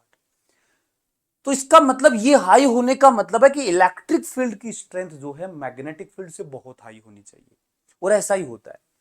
इलेक्ट्रिक फील्ड स्ट्रेंथ जो है मैग्नेटिक फील्ड के टर्म्स में बहुत ज्यादा हाई होती है, इसीलिए मोस्टली हम इलेक्ट्रिक फील्ड की बात करते हैं, मैग्नेटिक फील्ड की नहीं करते। बस मैग्नेट इनकी स्ट्रेंथ हाई होती है, इलेक्ट्रिक फील्ड की स्ट्रेंथ ज्यादा होती है मैग्नेटिक फील्ड के कंपेयर में, ठीक है ना, क्लियर। अच्छा, चलो इन सब बातों से आप क्वेश्चंस करते हैं, आप कुछ क्वेश्चंस करते हैं, जो भी कहानी हमने इलेक्ट्रोमैग्नेटिक वेव की देखी है इनसे क्वेश्चंस करते हैं। शाबाश, बताओ भाई, ये बताओ। In a plane electromagnetic wave travelling in free space the electric field component oscillate. आपको वीडियो को पॉज करके इस क्वेश्चन को अभी सोल्व करना है और फिर देखना है। देखो रिकॉर्डेड वीडियो है तो आपको एक बेनिफिट उठाना है कि आप अपने हिसाब से पॉज किया, तुरंत से सोल्व किया, फिर करके आगे सॉल्यूशन देखा, आगे बढ़े। 2023 का क्वेश्चन है, देखो ये बोल रहा है electric field component oscillate at a frequency of this at amplitude this. ये देखो ई नोट दे रखा है कितना, 48 volt per metre. Then the amplitude of magnetic field पूछा है, स्पीड ऑफ लाइट दे रखा है। बताओ और क्या चाहिए भाई, बताओ क्या चाहिए। C इज इक्वल टू होगा E naught by B naught, तो B naught will be equal to E naught by c. E naught दे रखा है 48 और सी आता है 3 × 10⁸ 3 16 3 48, 16 × 10⁻⁸ टेस्ला, 16 × 10⁻⁸। अब देखो इसको कन्वर्ट करो, इसने 1.6 बनाना है, यदि मुझे 16 को 1.6 बनाना है, छोटा करना है, तो पावर बढ़ानी पड़ेगी। बढ़ाने का मतलब -9 नहीं करना, -8 से -9 करना तो और छोटा हो जाता है, -7 करेंगे तो 10⁻⁻7 टेस्ला। या आप एक काम भी कर सकते हो, इसको आप एक काम करो, 10 से डिवाइड और 10 से मल्टीप्लाई कर दो। 10 से डिवाइड करोगे तो ये 1.6 बन जाएगा, और जब इसको 10 से मल्टीप्लाई करोगे तो 10⁻⁻7 बन जाएगा। आराम से करना चाहिए, बहुत गलतियां होती हैं इस तरीके की कैलकुलेशन में। तो answer will be 10⁻⁻7 D, answer will be D. चलो ये करके देखो, 2021 का क्वेश्चन है, देखो for a plane electromagnetic wave propagating in x direction, x में चल रही है, which one of the following combination give the correct possible direction of electric field and magnetic field। Possible direction मतलब कोई एक आंसर नहीं आएगा, ऑप्शन। जब भी ऐसा बोले कि विच ऑफ द पॉसिबल ऑप्शन, तो एक पॉसिबिलिटी चेक करनी होती है, तो हमें ऑप्शन चेक करने होंगे। हम ऐसे सोल्व करके नहीं निकाल सकते कि वेव एक्स में चल रही है तो मैग्नेटिक फील्ड और इलेक्ट्रिक फील्ड किधर। ऑप्शन से देख सकते हैं कि क्या ये इन ऑप्शन की इलेक्ट्रिक फील्ड और मैग्नेटिक फील्ड का आंसर एक्स डायरेक्शन में आएगा। तो सबसे पहला चेक करने की चीज क्या है ऐसे केस में, कि इलेक्ट्रिक फील्ड जो है वो परपेंडिकुलर होगी मैग्नेटिक फील्ड के, और जब ये चेक हो जाए तब चेक करो कि वो वेलोसिटी के परपेंडिकुलर होने चाहिए। वेलोसिटी यहां एक्स डायरेक्शन में दिया है, तो सबसे पहले तो इसका चेक करते हैं ना कि क्या इलेक्ट्रिक फील्ड और मैग्नेटिक फील्ड जो हमें दिया है क्या वो परपेंडिकुलर है। तो हमें पता है ई डॉट बी 0 आना चाहिए, पहली कंडीशन, सबसे पहली कंडीशन होनी ही होनी चाहिए। चलो हमारे लिए तो बहुत आसान है डॉट प्रोडक्ट चेक करना, तो इसका और इसका डॉट 0 करो, क्या 0 आ रहा है। इसका और इसका डॉट कर देंगे -1 -1 +1, +1 -1 -1 0, पहले का 0 बैठ रहा है, मतलब ये आंसर हो सकता है। इन दोनों का करेंगे तो इससे आएगा +1 -1 -1, देखो जे कैप को माइनस जे कैप से, के कैप को माइनस के कैप से, ये भी माइनस -2, ये तो नहीं होगा, 0 नहीं आ रहा। इसको चेक किया, -1 -1 +1 हो गया, +1 +1 +1 हो गया, ये भी 2 आ गया, ये भी नहीं हो सकता। इन दोनों को चेक करें तो +1 +1 1 आएगा और ये भी 1 आएगा, ये 2, ये भी नहीं होगा। तो हमारे पास ऑप्शन ही एक बचा, फिर ज्यादा सोचना ही नहीं है, फिर ज्यादा सोचना ही है, सीधा वो आंसर।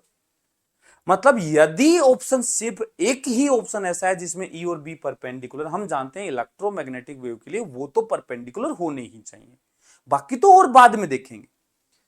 यदि मान लो सोल्व करने पे दो ऑप्शन ऐसे आ जाते जो जिनका डॉट प्रोडक्ट 0 आ रहा होता, तो फिर हम क्या करते, उन दोनों का इलेक्ट्रिक फील्ड और मैग्नेटिक फील्ड, जैसे ये दो आ गई, फिर इनका क्रॉस चेक करते, ई क्रॉस बी, क्या वो आई कैप में आ रहा है, तब जाके हम आंसर देते। लेकिन यहां चेक करने की जरूरत नहीं, क्योंकि एक इकलौता ऑप्शन है, डायरेक्ट आंसर करो। नेक्स्ट ये वाला क्वेश्चन देखो, हमें मैग्नेटिक फील्ड की इक्वेशन दे दी, बोला इलेक्ट्रिक फील्ड का एक्सप्रेशन कौन सा होगा, सोचो कौन सा होगा। मैग्नेटिक फील्ड की इक्वेशन दे दी, इलेक्ट्रिक फील्ड का एक्सप्रेशन क्या होगा। देखो अभी थोड़ी देर पहले मैंने बताया कि ये वाला जो पोर्शन होता है ये तो सेम होता है, बिल्कुल सेम होना चाहिए। किस्मत ही खराब है, सब में ही सेम है, सब में ही सेम है ये तो भाई। फिर दूसरा दूसरा हम देखते हैं, यहां ई नोट और बी नोट का रिलेशन यूज कर सकते हैं। पहले इसको देख करके स्पीड ऑफ लाइट निकालो कितना आएगा। क्या बताया था अभी, देखो हमें नहीं बताया कि ये वेव कहां चल रही है। यदि बोला होता वैक्यूम में तो मैं यूज कर सकता था सी, लेकिन अभी बोला नहीं है तो चेक करना पड़ेगा। चेक करने का तरीका है कि v आ जाएगा बेटा ओमेगा बाई के, ओमेगा होता है टी का कोफिशिएंट और के होता है एक्स का कोफिशिएंट।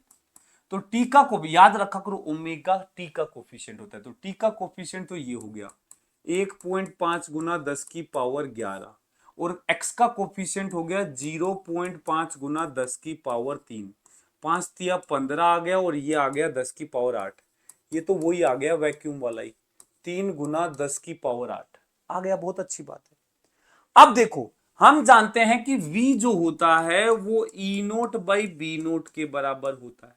बी नोट हमें दे रखा है तो ई नोट आ जाएगा v into B naught, v आ गया 3 गुना 10 की पावर 8 इंटू ये आ जाएगा 2 गुना 10 की पावर -7, तो ई नोट कितना आ जाएगा 3 दूनी 6 और 10 यहां से बचेगा 60 वोल्ट पर मीटर, ये पीक वैल्यू आएगी। हमने चेक किया कि भाई पहला ऑप्शन गलत है, ये गलत हो गया, ये पॉसिबल है या ये पॉसिबल, आंसर या तो बी होगा या डी होगा। अब और क्या चेक करें, एक चीज देखो, मैग्नेटिक फील्ड हमारी जेड एक्सिस के अलोंग है, जेड, तो इलेक्ट्रिक फील्ड या तो एक्स में होनी चाहिए या वाई में, लेकिन एक्स में तो वेव चल रही है, तो ये वाई में होनी चाहिए, ये तो पक्की बात है, वाई में होनी चाहिए। तो देखो ये जेड में है, तो ये तो जेड नहीं चलेगा, ये तो गलती हो गया, तो आंसर बच गया डी। 60 भी आना चाहिए, जेड के परपेंडिकुलर भी होना चाहिए, और साइन के अंदर भी सेम होना चाहिए।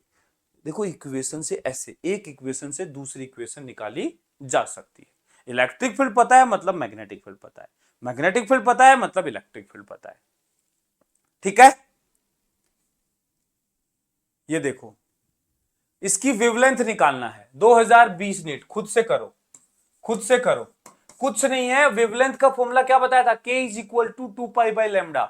k कौन सा होगा, x का coefficient, this will be k, इसको 2π/λ के बराबर करो, आंसर आ जाएगा। चलो ये देखो 2018 का क्वेश्चन, बहुत ही आसान क्वेश्चन आते हैं भाई, बहुत आसान। देखो an EM wave is propagating in a medium with a velocity v I cap, ठीक है। The instantaneous oscillating electric field of this EM wave is along y axis, electric field तो किधर है, y एक्सिस के लो, plus y axis के लो, ठीक है। Then the direction of oscillating magnetic field किधर होगा, वेव किधर चल रहा है, वेव किधर चल रहा है, प्लस x एक्सिस के लो, तो एक ही तो ऑप्शन बच गया, एक x एक y, तो दूसरा तीसरा z। लेकिन हमारे पास अब दो ऑप्शन आते हैं, देखो जेड भी हो सकता है और माइनस जेड भी हो सकता है, चेक करना पड़ेगा। तो मैं जानता हूं ई क्रॉस बी जो आता ना, ई क्रॉस बी वो वी के डायरेक्शन में आता है, डायरेक्शन सेम होता है। तो ई तो क्या है, जे कैप, इसका क्रॉस करो बी के साथ, मुझे नहीं पता, लेकिन आंसर क्या आएगा, आई कैप। अब तुम खुद सोचो, पहले ये लिखो ई क्रॉस बी के डायरेक्शन में वेलोसिटी आती है, ई तो जे में है, वेलोसिटी आई में है, मुझे ये चाहिए। तो बताओ जे को किसके साथ क्रॉस करूं कि आई आए, तो हमने वही बनाया आई जे के, बच्चों की तरह सोल्व करो, कोई बुराई नहीं है। तो ये तो पक्का है, जे को आई आंसर चाहिए तो जे को के से करना पड़ेगा इन दोनों का। अब हमारे पास दो ऑप्शन है, एक हम क्लॉकवाइज जाएं, एक एंटी क्लॉकवाइज। यदि एंटी क्लॉकवाइज जाएंगे तो माइनस आएगा, तो हमें जे को के से करना पड़ेगा, दिस शुड बी के कैप, मतलब प्लस जेड डायरेक्शन, ये आंसर। बिल्कुल आराम से सोचो, यही तो स्टैंडर्ड केस लिया था अपन ने जब हमने ईएम वेव का डायग्राम बनाया था, वो इलेक्ट्रिक फील्ड वाई में और मैग्नेटिक फील्ड जेड में और वेव चल रही है एक्स में। ठीक है, एक ये देखो, फॉर एन ईएम वेव दे रखा है इक्वेशन ये, E is equal to E naught sine 12 into ये जेड माइनस 2 इंटू ये माइनस 2 इंटू 10⁸ अच्छा ये कुछ गड़बड़ हो गया यहां, मैं सही कर देता हूं, ये ब्रैकेट यहां नहीं आएगा, ठीक है ना, ये ब्रैकेट यहां आएगा ऐसे, ये आ गया इतना Z minus 2 into 10⁸, refractive index बताना है, तो ई क्या दे रखा है, ई नोट साइन 12 गुना 10⁻6 जेड माइनस 2 गुना 10⁸, है ना, या फिर कॉमन था ही, ये हो सकता है कॉमन ही हो यार, क्योंकि कॉमन भी ले लेते हैं, साइन के बाद कॉमन लेकर के और ये ब्रैकेट लगा दे। हाँ भाई, मुझे लग भी रहा है यही सही है, चलो इससे एक बार इससे सोल्व करके देखते हैं, आ जाए तो अच्छी बात है, नहीं आए तो फिर इसको करेक्शन कर लेंगे। साइन ये कॉमन लिया 12 गुना 10⁻6 और फिर अंदर है, ब्रैकेट का सिलेक्शन थोड़ा मैं ठीक कर लेता हूं, यहाँ पे यहां मैं बड़ा ब्रैकेट यूज कर लेता हूं और यहां छोटा यूज कर लेता हूं, ये कॉमन आ गया, z माइनस 2 गुना 10⁸ इंटू टी, ऐसे, ये इलेक्ट्रिक फील्ड है। देखो ये चीज कॉमन है मतलब ये z के साथ भी है और इसके साथ भी है। मुझे क्या बताना है, रिफ्रैक्टिव इंडेक्स बताना है मीडियम का, तो उसके लिए मुझे पहले स्पीड निकालनी पड़ेगी इस वेव में। तो इस वेव की स्पीड जो आएगी वो क्या आएगा, negative of coefficient of T upon coefficient of x, coefficient of T upon coefficient of x, ये याद है ओमेगा बाई के वाला, तो ओमेगा बाई के छोड़ो, यहां सीधा कोफिशिएंट लो, जेड का कोफिशिएंट, बेटा यदि इसको मल्टीप्लाई करोगे ना तो वो कोफिशिएंट यहां भी आएगा और यहां भी आएगा, तो ऊपर नीचे सेम चीज आएगी तो कट जाएगा वो, तो हमें जो यहां फिलहाल जो कोफिशिएंट है वो ले लो, काम बन जाएगा। टी का कोफिशिएंट है 2 गुना 10⁸ और एक्स का कोफिशिएंट, जेड का कोफिशिएंट यहां है 1, तो ये 2 गुना 10⁸ मीटर पर सेकेंड। प्लस माइनस से परेशान मत होना, ये लो माइनस मैं हटा ही देता हूं क्योंकि मैं मैग्नीट्यूड निकाल रहा हूं, वैसे यदि माइनस भी लोगे तो इसके माइनस से वो कैंसिल हो जाएगा, तो कुल मिला के स्पीड जो आएगी वो आएगी 2 गुना 10⁸, लेकिन मुझे तो रिफ्रैक्टिव इंडेक्स निकालना है, क्या होता है formula, c by v, c by v, तो सी है होता है 3 गुना 10⁸, वी आ गया 2 गुना 10⁸, ये कट गया, आंसर आ गया 1.5, 3/2, ये आंसर आ गया, आंसर आ गया 3/2। क्या ये बात क्लियर है, तो देखो ऐसे हम रिफ्रैक्टिव, तो इस तरीके के बहुत सारे क्वेश्चंस कर सकते हैं भाई, जो प्रॉपर्टीज, देखो सबसे ज्यादा इंपॉर्टेंट क्या है इसमें, एक तो अपने को ये याद रखना है ई बी और बी तीनों परपेंडिकुलर होते हैं, तीसरा वेलोसिटी की डायरेक्शन ई क्रॉस बी में होता है, ठीक है ना, इसके अलावा आपको याद रखना है कि स्पीड के फॉर्मूले क्या क्या होते हैं, मीडियम के टर्म्स में भी, इक्वेशन के लिए भी, और हमें इलेक्ट्रिक और मैग्नेटिक फील्ड के टर्म्स में भी, तो ये सब आता है, तो बस तो फिर तो क्या है, क्वेश्चन हो जाएगा, कोई बड़ी बात नहीं है। ठीक है, एक ये टाइप का क्वेश्चन और देखो, मैंने बताया था ना कि ईएम वेव को प्रोड्यूस करने के लिए एलसी ऑसिलेशन की जरूरत होती है, तो बोला एक एलसी रेजोनेटिंग सर्किट है जिसमें कैपेसिटेंस दे रखा है और इंडक्टेंस दे रखा है। बोला कि set into oscillation couple to an antenna the frequency of radiated electromagnetic wave. कुल मिला के एक एलसी सर्किट से फ्रीक्वेंसी कैसे निकालते हैं बेटा, जो रेजोनेटिंग फ्रीक्वेंसी होती है ना एलसीआर सर्किट की, सेम वही फॉर्मूला होता है। ओमेगा होता है 1/√LC के और फ्रीक्वेंसी होती है 1/2π√LC के। सेम रेजोनेंस वाला फॉर्मूला लगा दो बस, 1/2π√L। L दे रखा है 400 माइक्रो हेनरी। सी दे रखा है 100 पिको फेरेड। तो कितना आ जाएगा ये फ्रीक्वेंसी, ये आएगा 202040 और ये आगे प्लस में 12 और 6 18, 18 में से 4 तो फेंक दो तो ये बच गए 14, 14 का रूट बाहर आएगा -7 और 4 का रूट बाहर आएगा 2, तो ये आएगा 1/2π इंटू 2 गुना 10⁻⁻7, तो ये आएगा 10⁻7/4π हर्ज। लेकिन हमें आंसर मेगा हर्ज में देना है, तो मेगा के लिए 10⁻6 अलग कर दो, 10/4π ये आ जाएगा मेगा हर्ज, 10⁻6 अलग कर लिया, ये आ गया 5/2π, 5/2π मेगा हर्ज। बी आंसर आ गया, बी आंसर आ गया। तो समझो कि कभी भी ऐसा क्वेश्चन आए तो जो रेजोनेटिंग फ्रीक्वेंसी होती है ना, एग्जैक्टली वो ही सेम फॉर्मूला यूज करते हैं। ये लो, ये हो गया। इसके अलावा कुछ फॉर्मूले, कुछ केसेस और याद रखना है। देखो मोस्टली जो क्वेश्चंस हैं वो इस प्रॉपर्टी ऑफ ईएम वेव से इनसे आते हैं, लेकिन कभी कभी क्वेश्चंस कुछ अलग चीज है उनसे भी पूछ लिया जाता है। वो बता देता हूं क्या क्या फॉर्मूला है, क्या क्या चीजें हमें याद रखनी चाहिए। एक होता है बेटा energy density of EM wave. बेटा इलेक्ट्रोमैग्नेटिक वेव में इलेक्ट्रिक फील्ड और मैग्नेटिक फील्ड होते हैं, तो जो इलेक्ट्रिक फील्ड और मैग्नेटिक फील्ड की एनर्जी डेंसिटी के फॉर्मूले हैं एज इट इज यहां काम आते हैं। ठीक है, तो यहां देखना ध्यान से, an electromagnetic wave contain equal amount of energy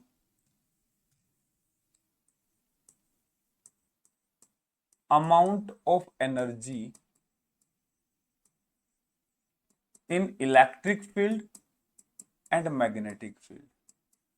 मतलब बहुत अच्छी बात है ये, देखते ध्यान से, इलेक्ट्रोमैग्नेटिक वेव की जो भी टोटल एनर्जी है ना वो बराबर बराबर होती है, जितना इलेक्ट्रिक फील्ड में उतना मैग्नेटिक फील्ड में, इक्वली डिवाइडेड होती है एनर्जी, इक्वली डिवाइडेड होती है इलेक्ट्रिक फील्ड और मैग्नेटिक फील्ड में। और ये जो एनर्जी डेंसिटी होती है ना, energy density in electric field, पहले मैं बताता हूं instantaneous value, for instantaneous value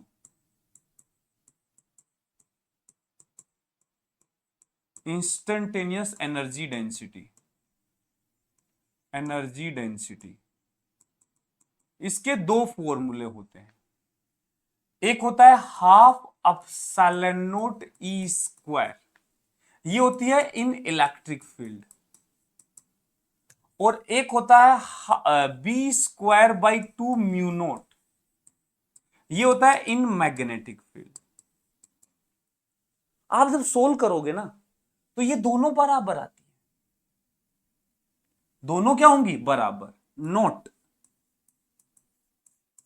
½ epsilon not E square जो होता है वो b²/2 म्यू नॉट के बराबर होता है। ई और बी की वैल्यू कुछ ऐसे सेट होती हैं कि ये दोनों बराबर वैल्यू रखती है।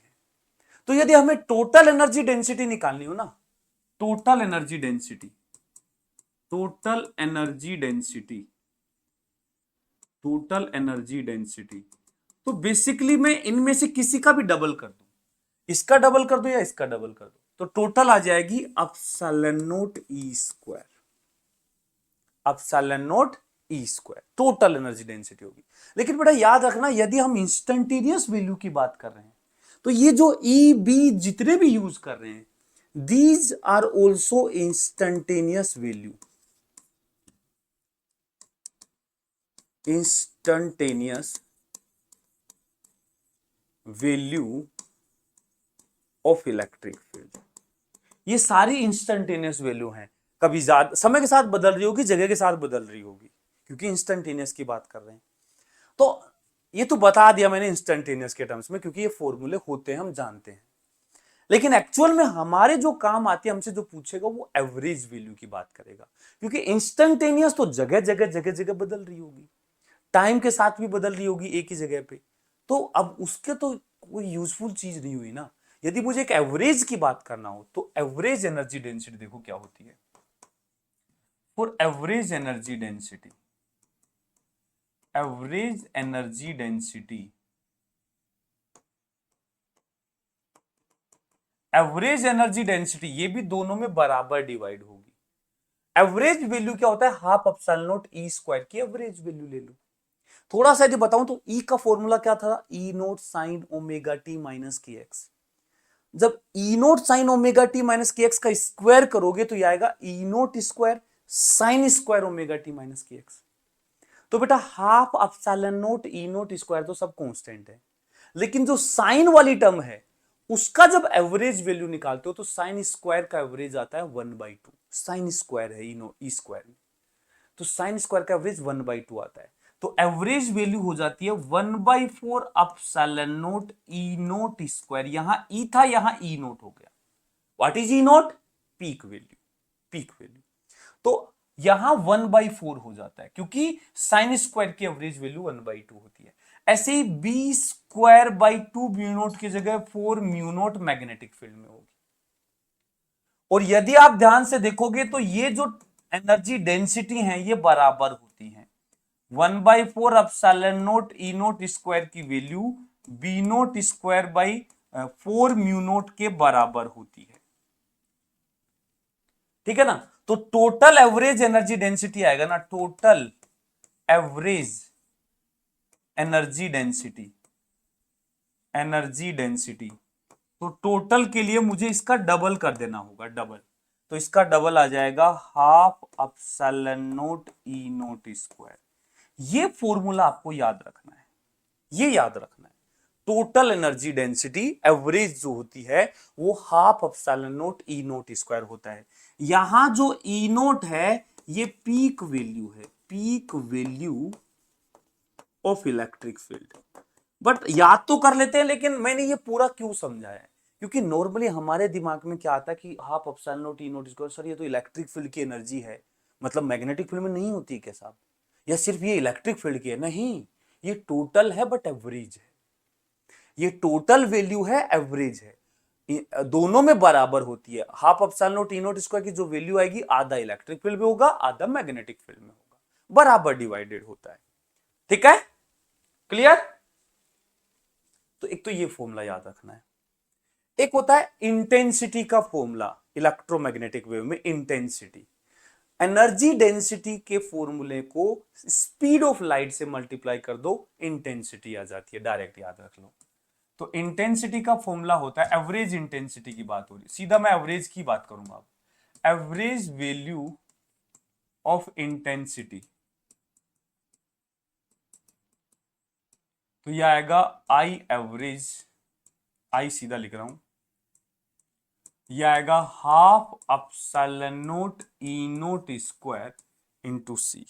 यहां सी स्पीड ऑफ लाइट, सी क्या है, स्पीड ऑफ लाइट।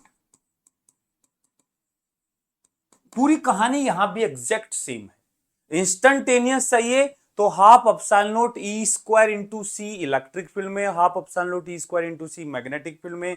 जब एवरेज निकालेंगे तो हाफ 1/4 बन जाएगा, ई नोट स्क्वायर आ जाएगा, जब दोनों को जोड़ेंगे तो ये बन जाएगा। ऐसे होता है, पूरा सेम कहानी है, बट एवरेज हमारे काम आता है। और यहां भी वही है, इंटेंसिटी भी क्या होती है, एनर्जी पर सेकंड पर यूनिट एरिया।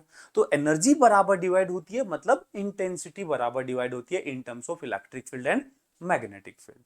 याद रखना, ये क्वेश्चन पूछा हुआ भी है कि what will be the ratio of intensity in electric field and magnetic field. Ratio आएगा 1:1, बराबर होती है दोनों में। यही रहा, देखो पूछा क्या, ये रहा, the ratio of contribution made by electric and magnetic field component of intensity in electromagnetic wave, 2020 का क्वेश्चन है, बराबर होता है। बराबर होता है, दोनों में बराबर डिवाइडेड होती है। ठीक है, नेक्स्ट जो चीज हमारे से पूछ सकता है, एक दो बार पूछा हुआ है, रेडिएशन प्रेशर के बारे में। क्या होता है रेडिएशन प्रेशर, थोड़ा आपको समझाता हूं, ध्यान से समझना। नॉर्मली क्या होता है, जैसे मान लो एक याद है लॉज ऑफ मोशन में हम ऐसे क्वेश्चन करते हैं, एक प्लेट है, प्लेट के ऊपर बॉल फेंक फेंक के मार रहे हैं, ये बॉल जाके टकरा रही है, टकरा के या तो गिर जा रही है, टकरा के वापस आ रही है, तो कितना फोर्स ये अप्लाई कर रही होगी, इतनी बॉल पर सेकंड, ऐसे क्वेश्चन करते थे। क्योंकि बॉल जा रही है मतलब मोमेंटम लेके जा रही है, टकरा रही है, मोमेंटम ट्रांसफर कर रही है, तो वो फोर्स लग रहा है। सेम ऐसा ही काम लाइट के साथ भी होता है। जब हम लाइट रेडिएशंस या लाइट मतलब भेज रहे हैं इधर से इलेक्ट्रोमैग्नेटिक वेव, और ये जाकर के किसी प्लेट पर इंसिडेंट हो रही है, तो या तो ये एब्जॉर्ब हो जा रही है या फिर ये रिफ्लेक्ट हो रही होगी लाइट। ठीक है, तो बेसिकली लाइट आ रही है तो लाइट अपना एक मोमेंटम रखती है। हमने फोटो इलेक्ट्रिक इफेक्ट में देखा था कि जो लाइट का मोमेंटम का जो फॉर्मूला होता है ई बाई सी होता है, ई बाई सी या फिर एच बाई लैम्डा, ये मोमेंटम का फॉर्मूला होता है, फोटोन का मोमेंटम। तो जब लाइट ई एनर्जी की लाइट आकर के किसी प्लेट पे गिरती है तो मोमेंटम वो लेके आती है ई बाई सी। यदि वो एब्जॉर्ब होती है तो ई बाई सी मोमेंटम खत्म। यदि वो रिफ्लेक्ट होती है तो उसका मोमेंटम अपोजिट डायरेक्शन में आ गया, तो चेंज इन मोमेंटम डबल हो जाता है। तो बेसिकली क्या है, एक बॉल का जाके दीवार पे टकराना या एक लाइट रेडिएशन का प्लेट पे टकराना, दोनों सिमेट्रिक केसेस हैं, फोर्स अप्लाई होगा प्लेट के ऊपर, क्योंकि मोमेंटम में चेंज हो रहा है, और ये फोर्स होता है rate of change of momentum के बराबर।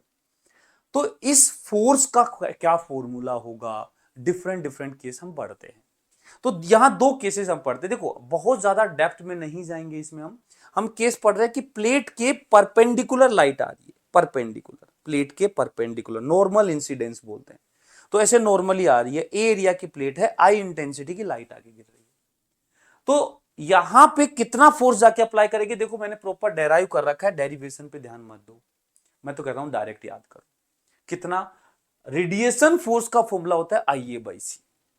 एक आई इंटेंसिटी की लाइट ए एरिया पे आके इंसिडेंट होगी, तो फोर्स जो अप्लाई होगा उस प्लेट पे आई ए बाई सी होगा। अब नीचे सी है जो कि 3 × 10⁸ है, तो ऑब्वियस सी बात है ये जो फोर्स है बहुत छोटा होगा, हमें महसूस नहीं होता। हमने एक बल्ब जलाया, किसी पे फोर्स नहीं महसूस होता क्योंकि बहुत छोटा फोर्स होता है, बट लगता है। कितना हो गया, आई ए बाई सी। यदि प्रेशर चाहिए तो फोर्स अपॉन एरिया प्रेशर होता है, तो एरिया से डिवाइड करोगे तो आई बाई सी हो जाएगा। This will B radiation pressure, force per unit area radiation pressure हो जाएगा। ठीक है, और यदि मान लो एक मोमेंटम की बात की जाए कि ई एनर्जी की लाइट इंसिडेंट हो रही है, जाके टकरा रही है, एब्जॉर्ब हो जा रही है। पहला जो केस लिया हमने, मान रहे हैं कि प्लेट पर लाइट एब्जॉर्ब हो जा रही है, क्या हो जा रही है, एब्जॉर्ब, लाइट आ रही है और एब्जॉर्ब। वो वाला नहीं करते कि बॉल जाके टकराए और वहीं गिर गई, ऐसे ही फोटोन जाके टकराए और एब्जॉर्ब हो गई, मतलब जो भी फोटोन का मोमेंटम है सारा का सारा दीवार को मिल गया है, फोटोन का मोमेंटम खत्म। ठीक है ना, तो टोटल मोमेंटम ई बाई सी लेके आ रहे थे, सारा टकराया खत्म, तो सारा का सारा मोमेंटम फोटोन का कितने चेंज हुआ, ई बाई सी से चेंज हुआ। ठीक है, ऐसे ही होता है एक परफेक्टली रिफ्लेक्टिंग सरफेस। रिफ्लेक्टिंग के केस में क्या होता है, प्लेट पे फोटोन्स जाके टकरा रहे हैं, एब्जॉर्ब नहीं हो रहे, ये फोटोन्स वापस आ रहे हैं, उतने ही स्पीड से वापस आ रहे हैं, तो जितना मोमेंटम इधर था पहले, फाइनली मोमेंटम अपोजिट में होगा, तो यहां डबल चेंज इन मोमेंटम आएगा, डबल फोर्स आएगा, डबल प्रेशर आएगा। ठीक है, तो रेडिएशन फोर्स यहां पे हो जाएगा 2 IA by c, radiation pressure यहां हो जाएगा 2 I by c, change in momentum हो जाएगा 2 E by c. I intensity है, ई एनर्जी जो टोटल इंसिडेंट हो रही है। तो ये दोनों केस हमें याद रखना है। यदि पार्शियल होता है, कभी मान लो कोई कहे कि 30% रिफ्लेक्शन होता है, 70% एब्जॉर्प्शन होता है, तो 70% तो कर देंगे I A by C, 0.7 times of I A by C and 0.3 times of 2 I A by C. भाई जितना परसेंट एब्जॉर्प्शन, तो परसेंट 70% मतलब 0.7 फ्रैक्शन हो गया, तो 0.7 टाइम्स तो एब्जॉर्प्शन वाला फॉर्मूला लगा देंगे और 0.3 टाइम्स रिफ्लेक्शन वाला, दोनों को जोड़ देंगे, नेट आ जाएगा। बट ठीक है, मैं जस्ट बता रहा हूं, इतना ज्यादा तुम तो परफेक्टली एब्जॉर्बिंग और रिफ्लेक्टिंग के केसेस को अच्छे से ध्यान रख लो। जैसे क्वेश्चन देखो इस टाइप का, डायरेक्ट फॉर्मूला बेस्ड, जैसे ये क्वेश्चन है कि ई एनर्जी जो है वो फॉल हो रही है, नॉर्मली फॉल हो रही है to a perfectly reflecting surface. Perfectly reflecting surface मतलब डबल वाला फॉर्मूला होगा, the momentum transfer to the surface होगा 2E/c, दैट्स ऑल। ऐसे आएगा, टिक करोगे, अच्छा लगेगा। 2014 का क्वेश्चन देख लो, लाइट विद एनर्जी फ्लक्स। अब बहुत से बच्चे तो यही फैल जाते हैं कि सर ये एनर्जी फ्लक्स क्या है। अरे यूनिट देखो ना, unit watt upon metre square, that is intensity, that is intensity. तो ये इंटेंसिटी है, ठीक है। Force on a perfectly reflecting surface, ठीक है, एट नॉर्मल इंसिडेंस, बहुत अच्छी बात है। If the surface area is 15 centimetre square, the average force, अरे यार आई दे रखा है, एरिया दे रखा है 15 सेंटीमीटर स्क्वायर को मीटर स्क्वायर में बदलोगे -4 मीटर स्क्वायर, ये एरिया है, सॉरी आई दे रखा है ऐसा यूनिट में, एरिया दे रखा है, फोर्स पूछा है, लगा दो 2IA/c, सोल्व कर लो, आंसर आ जाएगा, that's all. Perfectly reflecting surface है 2IA/c। देखो क्या कोई बड़ा काम है, क्या कोई मुश्किल काम है? मेरे ख्याल से नहीं, ठीक है, ओके। कभी कभार इस इलेक्ट्रोमैग्नेटिक स्पेक्ट्रम से भी क्वेश्चन आते हैं। इलेक्ट्रोमैग्नेटिक स्पेक्ट्रम वाला पोर्शन मैं आपको सजेस्ट करूंगा कि यदि आपने अभी तक एक बार भी एनसीईआरटी से नहीं पढ़ा है तो एटलीस्ट इलेक्ट्रोमैग्नेटिक वेव में जाके इलेक्ट्रोमैग्नेटिक स्पेक्ट्रम के जो पेजेस दे रखे हैं 2-3 पेज, उनको पढ़ लो। पढ़ लो मतलब एक बार रीडिंग लगा लो, बस आपको समझ चाहे कुछ ना आए, बस एक बार रीडिंग लगाना, जितना समझ में आए समझ लेना। क्योंकि मैं जो अभी आपको बताऊंगा, पहले आप ये सुनो, पहले जो मैं बताऊंगा, क्योंकि फिर उससे आपके दिमाग में एक रेफरेंस सेट हो जाएगा कि अच्छा इस तरीके से मुझे आगे करना बढ़ना है, ठीक है। तो आराम से आप मेरी बातों को सुनो, फिर एक बार एनसीईआरटी से उन 2-3 पेज की रीडिंग लगा लेना, आपको फिर चीजें समझ में भी आएंगी और जितना समझ में आए सफिशिएंट होगा। और उसी से मैंने ये कटिंग उठा रखी है।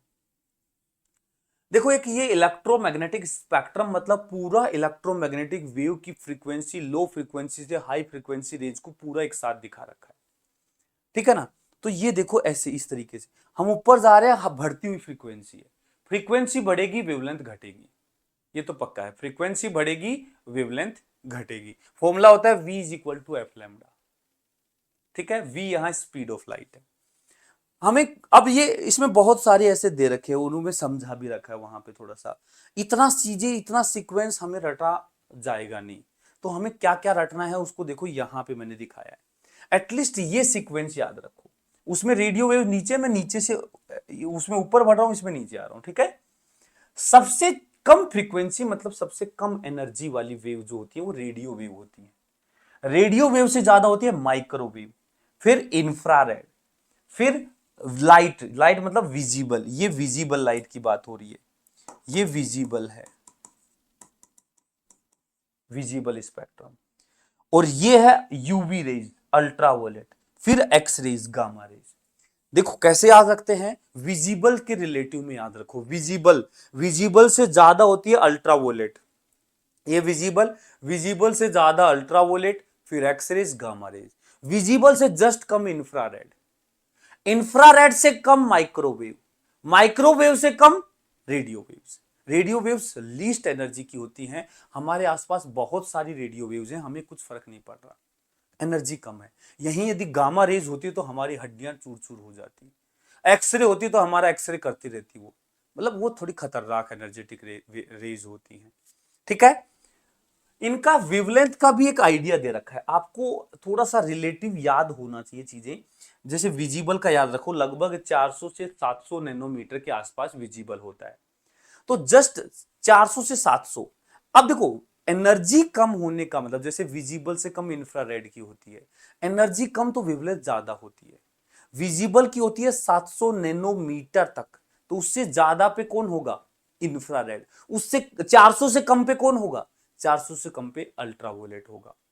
थोड़ा आइडिया एक्सरेज का और गामा रेज का भी याद रखो। विजिबल का कुछ 100 नैनोमीटर है, अल्ट्रावायलेट का देखो 400 नैनोमीटर से 1 नैनोमीटर, और हम कम आ गए 400 से 1 नैनोमीटर। आप जाओगे एक्सरेज में तो और कम वेवलेंथ, कम वेवलेंथ ज्यादा एनर्जी। तो ऐसे याद रखो, एक्सरे की वेवलेंथ कुछ 0.1 एंगस्ट्रॉम के आसपास होती है, मतलब कुछ एंगस्ट्रॉम में होगी। विजिबल की नैनोमीटर में था, कुछ 100 नैनोमीटर, वहीं अल्ट्रावोलेट की सिंपल कुछ नैनोमीटर, और वहीं एक्सरेज की कुछ एंगस्ट्रॉम, और वहीं गामा रेज की कुछ पिकोमीटर, इस टाइप में बहुत और बहुत छोटी वेवलेंथ होती है। ठीक है, इस तरीके से ये याद रखना है। अब इनके एप्लीकेशन वहां पे ये आपको नहीं मिलेगा, ये मैंने बनाया, इसको प्रॉपर, इसमें चीजें लिखी हैं, प्रॉपर तरीके से डिजाइन किया है। इससे क्या समझ में थोड़ा इमेज बैठती है दिमाग में। इन सभी का एप्लीकेशन हमें पता होना चाहिए कि कौन सी रेज का एप्लीकेशन कहां होता है। वहां डिटेल में दे रखा है, आप पढ़ोगे तो आपको चीजें समझ में आएंगी थोड़ी बहुत। ठीक है, इधर ये बड़ी वेवलेंथ है मतलब छोटी एनर्जी, और इधर बढ़ती हुई एनर्जी मतलब घटती हुई वेवलेंथ। देखो फ्रीक्वेंसी बढ़ रही है लेकिन वेवलेंथ छोटी होती जा रही है। रेडियो वेव से हम गामा रेज की तरफ आ रहे हैं, तो सबसे पहले हम रेडियो वेव्स की बात करते हैं। रेडियो वेव्स का यूज बेटा टेलीविजन और रेडियो में किया जाता है, कुछ ब्रॉडकास्टिंग के लिए किया जाता है। मतलब जब हमें किसी एक सिग्नल को मल्टीपल लोगों तक भेजना है टेलीविजन या रेडियो के थ्रू, तो हम वहां रेडियो वेव्स का यूज करते हैं।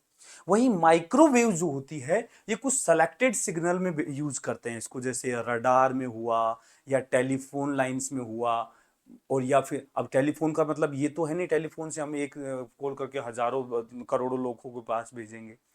तो टेलीफोन, रडार और जो ऐसे पर्टिकुलर जो सिग्नल्स होते हैं वहां पे यूज किया जाता है। माइक्रोवेव का यूज माइक्रोवेव में भी किया जाता है, कुकिंग में। माइक्रोवेव माइक्रोवेव का कंसेप्ट बड़ा अच्छा होता है। माइक्रोवेव क्या करता है, उसकी जो फ्रीक्वेंसी वहां पे जो अप्लाई की जाती है इलेक्ट्रोमैग्नेटिक, माइक्रोवेव के अंदर एक इलेक्ट्रोमैग्नेटिक वेव भेजी जाती है, और उस इलेक्ट्रोमैग्नेटिक वेव की फ्रीक्वेंसी जो है वाटर मॉलिक्यूल की नेचुरल फ्रीक्वेंसी के आसपास होती है। हर एक मॉलिक्यूल की एक नेचुरल वाइब्रेशनल फ्रीक्वेंसी होती है, तो वाटर मॉलिक्यूल की भी होती है। तो वो फ्रीक्वेंसी जब हम भेजते हैं तो वो वाटर मॉलिक्यूल रेजोनेंस में आ जाते हैं उस फ्रीक्वेंसी के साथ, जिससे एनर्जी का जो ट्रांसफर है वो मैक्सिमम लेवल पे होता है। इससे वाइब्रेशन बढ़ जाते हैं वाटर मॉलिक्यूल के, इससे उसका टेम्परेचर बढ़ जाता है और उससे वो खाना गर्म होता है। तो कभी भी माइक्रोवेव में हम जो खाना गर्म करते हैं उसमें बेसिकली पानी गर्म होकर के वो खाने को पकाता है। ठीक है, एयरक्राफ्ट नेविगेशन में भी माइक्रोवेव्स का ही यूज किया जाता है। माइक्रोवेव्स काफी यूजफुल हो गई है। ठीक है, इसके बाद infrared. Infrared basically heat radiations बोलते हैं इनको, हीट वेव्स भी बोलते हैं। सन से जो हमें एनर्जी मिलती है धूप में, वो मोस्टली हमें इंफ्रारेड की मिलती है। हमारा ह्यूमन बॉडी से जो हीट निकलती है that is also in the range of infrared radiation. ठीक है, transmit heat from sun, fires, आग की जो एनर्जी होती है वो भी लगभग इंफ्रारेड की होती है। इसका यूज का क्या क्या है, फिजिकल थेरेपी में इसका यूज किया जाता है, मेडिकल लाइन में। इसके अलावा अर्थ को गर्म रखने के लिए जो रेस्पॉन्सिबल रेज हैं वो इंफ्रारेड रेज हैं। एक्चुअल में सन से आती तो बहुत सारी एनर्जी है, लेकिन हमारी जो सन अर्थ के अराउंड ओजोन लेयर जो है, वो ओजोन लेयर जो यूवी रेज आती हैं, ज्यादा एनर्जी की रेज, उनको तो बाहर वहीं की ब्लॉक कर देती है, अंदर नहीं आने देती ओजोन लेयर। अंदर आती हैं infrared rays, visible raise. Visible raise हमें देखने में हेल्पफुल होती हैं, देखने में मदद करती हैं। इंफ्रारेड जो है हमारी बॉडी को गर्म, अर्थ को गर्म रखने का काम करती हैं। एक्चुअल में क्या है, आप देखोगे सनलाइट आई अंदर, टकरा के अर्थ सरफेस से वापस भी जाती है। तो क्यों विजिबल अर्थ को गर्म नहीं रखती, वो इंफ्रारेड ही क्यों रेस्पॉन्सिबल है, उसका भी रीजन बताता हूं। सनलाइट से लाइट आई, ओजोन ने यूवी रेज को तो पहले ही दूर कर दिया, बाकी रेज अंदर आई। बाकी रेज में विजिबल हमें देखने में हेल्प कर रही है, लेकिन विजिबल लाइट जो है एटमॉस्फेयर से वापस चली जाती है। आप दूर किसी मून पे जाके या किसी प्लेनेट पे जाके टेलीस्कोप लगा के देखोगे तो वो जो विजिबल रेज है वो वहां तक जा रही है वापस टकरा के अर्थ से, तो यहाँ की चीजें वहां दिखाई देती हैं। लेकिन इंफ्रारेड भी ऐसी ही कोशिश करती है कि चलो हम भी बाहर चलते हैं, रिफ्लेक्ट होके हम भी तो लाइट रेज हैं। लेकिन हमारे एटमॉस्फेयर में कुछ ऐसी गैसेज हैं जिनको हम बोलते हैं ग्रीन हाउस गैसेज। ये गैसेज क्या करती हैं, जो रिफ्लेक्ट होकर के जो इंफ्रारेड वापस जाती हैं उनको वापस से टीआईआर करके वापस अर्थ पे भेज देती हैं, उनको बाहर नहीं जाने देती। इस इफेक्ट को बोलते हैं ग्रीन हाउस इफेक्ट। जब ट्रैप हो जाती है वो इंफ्रारेड रेडिएशन हमारे एटमॉस्फेयर के अंदर ट्रैप हो गई, तो वो एनर्जी अब अर्थ के पास ही रहेगी, तो इससे टेम्परेचर जो है अर्थ का वो थोड़ा गर्म रहता है। मतलब नॉर्मली ठंडा चिल नहीं होने देता। एटमोस्फेयर नहीं होता तो मून की तरह हमारे यहाँ भी बहुत ठंड होती, मतलब बहुत लो टेम्परेचर होता। नेक्स्ट आता है विजिबल रेज। सिंपल सी बात है, हमें चीजें देखने में मदद करता है। इसके बाद नेक्स्ट आता है ultraviolet rays. Ultraviolet rays, ultraviolet rays थोड़ी सी ज्यादा एनर्जी की होती हैं, तो वो हमारे आंखों को नुकसान पहुंचा सकती हैं। यदि बहुत ज्यादा अल्ट्रावोलेट रेज के कांटेक्ट में हम रहेंगे तो आंखों में नुकसान होगा, चमड़ी पे भी नुकसान होता है, स्किन पे भी। ठीक है, स्किन को भी बहुत ज्यादा हम यूवी रेज के कांटेक्ट में नहीं रख सकते। इसीलिए तो देखो ओजोन लेयर कितना हेल्पफुल काम करती है, वो अल्ट्रावोलेट रेज को कम कर देती है। ठीक है, ये स्किन इसको एब्जॉर्ब कर लेती है, और ये जो है फ्लोरोसेंट ट्यूब, जो ट्यूबलाइट वगैरह होती है उसमें भी अल्ट्रावोलेट रेज आती हैं। फिर आप सोचोगे सर अच्छा इसके स्किन के लिए नुकसानदायक होती है कि लाइट? एक्चुअल में अल्ट्रावोलेट में एक काफी रेंज है, जिसमें जो सेफ लिमिट के अंदर जो एनर्जी होती है सिर्फ वो ही फ्लोरोसेंट ट्यूब में यूज होता है। सेफ लिमिट से ज्यादा इंटेंसिटी की लाइट वहां यूज नहीं होती है। थेरेपी वगैरह में थोड़ा बहुत यूज किया जाता है, थोड़ा सा अलग टाइप के लैंप होते हैं वहां पे। इसका और भी कई यूज है अल्ट्रावोलेट रेज का। आई सर्जरी में देखो, आंखों में डायरेक्ट बहुत ज्यादा आएगी तो नुकसान हो जाएगा, लेकिन कंट्रोल्ड वे में आई सर्जरी में यूवी रेज का यूज किया जाता है। वाटर, ये तो जरूर सुना होगा आपने, हमारे घर में जो आरओ लगा रहता है उसमें नॉर्मली हम समझते हैं यूवी प्रोटेक्शन है। जो वाटर प्योरीफायर होते हैं उसमें कई बार आजकल देखा होगा ब्रांडिंग में कि ये वाटर प्योरीफायर में यूवी प्रोटेक्शन है। यूवी प्रोटेक्शन का मतलब क्या होता है? वो पानी के अंदर अल्ट्रावोलेट रेज भेजता है जो कि जर्म्स को किल कर देता है। ठीक है, ये हो गया। इसके बाद एक्सरेज। एक्सरेज और ज्यादा, अल्ट्रावोलेट से भी ज्यादा एनर्जी की होती हैं। ये हमारी मसल्स को क्रॉस, यूवी तो सिर्फ चमड़ी एब्जॉर्ब कर रही थी, अब एक्सरेज तो चमड़ी को क्रॉस करके, मसल्स को क्रॉस करके हड्डी तक पहुंच जाती है, लेकिन हड्डी को क्रॉस नहीं कर पाती। तो इसीलिए हम एक्सरे विजन ऐसा होता है, एक्सरे वगैरह देखना हो, बोन्स का स्ट्रक्चर देखना हो कहीं टूटी उटी तो नहीं है, तो उसके लिए एक्सरे का यूज करते हैं, क्योंकि वो मसल्स को तो क्रॉस कर जाती हैं, इनकी पेनेट्रेटिंग पावर थोड़ी ज्यादा होती है, लेकिन हड्डी को क्रॉस नहीं कर पाते। Use to view inside body of the object. ठीक है, ये treatment of certain form of cancer cell, कुछ कैंसर सेल के ट्रीटमेंट में भी एक्सरे रेज का यूज किया जाता है। उससे ज्यादा एनर्जी की होती है गामा रेज। गामा रेज बहुत ज्यादा एनर्जी की होती है। ये इवन इतनी ज्यादा एनर्जी की भी होती है गामा रेज, जो हमारे बोन्स को भी क्रॉस करके चली जाएंगी, आर पार चली जाएंगी, और हो सकता है बहुत ज्यादा इंटेंसिटी की हो तो हमारी हड्डियों को भी तोड़ जाए। यदि बहुत हाई इंटेंसिटी गामा रेज में हमें भेज दिया जाए तो हमारी हड्डियों का चूरा चूरा करने की कैपेबिलिटी रखती है वो। तो इसीलिए गामा रेडिएशंस बहुत नुकसानदायक होती हैं। जो बॉम्ब ब्लास्ट होते हैं, एटम बॉम्ब वगैरह, तो वहां जो रेडिएशंस रहती हैं बाद में, वो गामा रेडिएशंस होती हैं जो बॉडी के लिए नुकसानदायक होती हैं।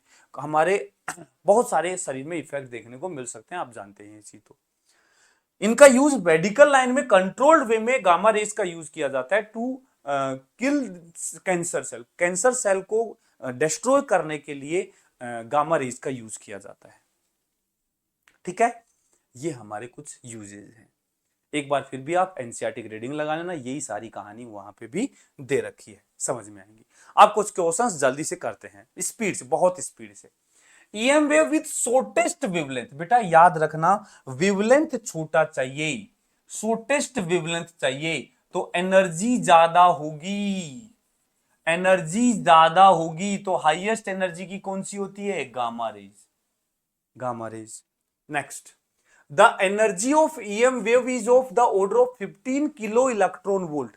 15 किलो इलेक्ट्रॉन वोल्ट मतलब एनर्जी जो है 15 किलो, मतलब मैं कहूंगा 15,000 इलेक्ट्रॉन वोल्ट है।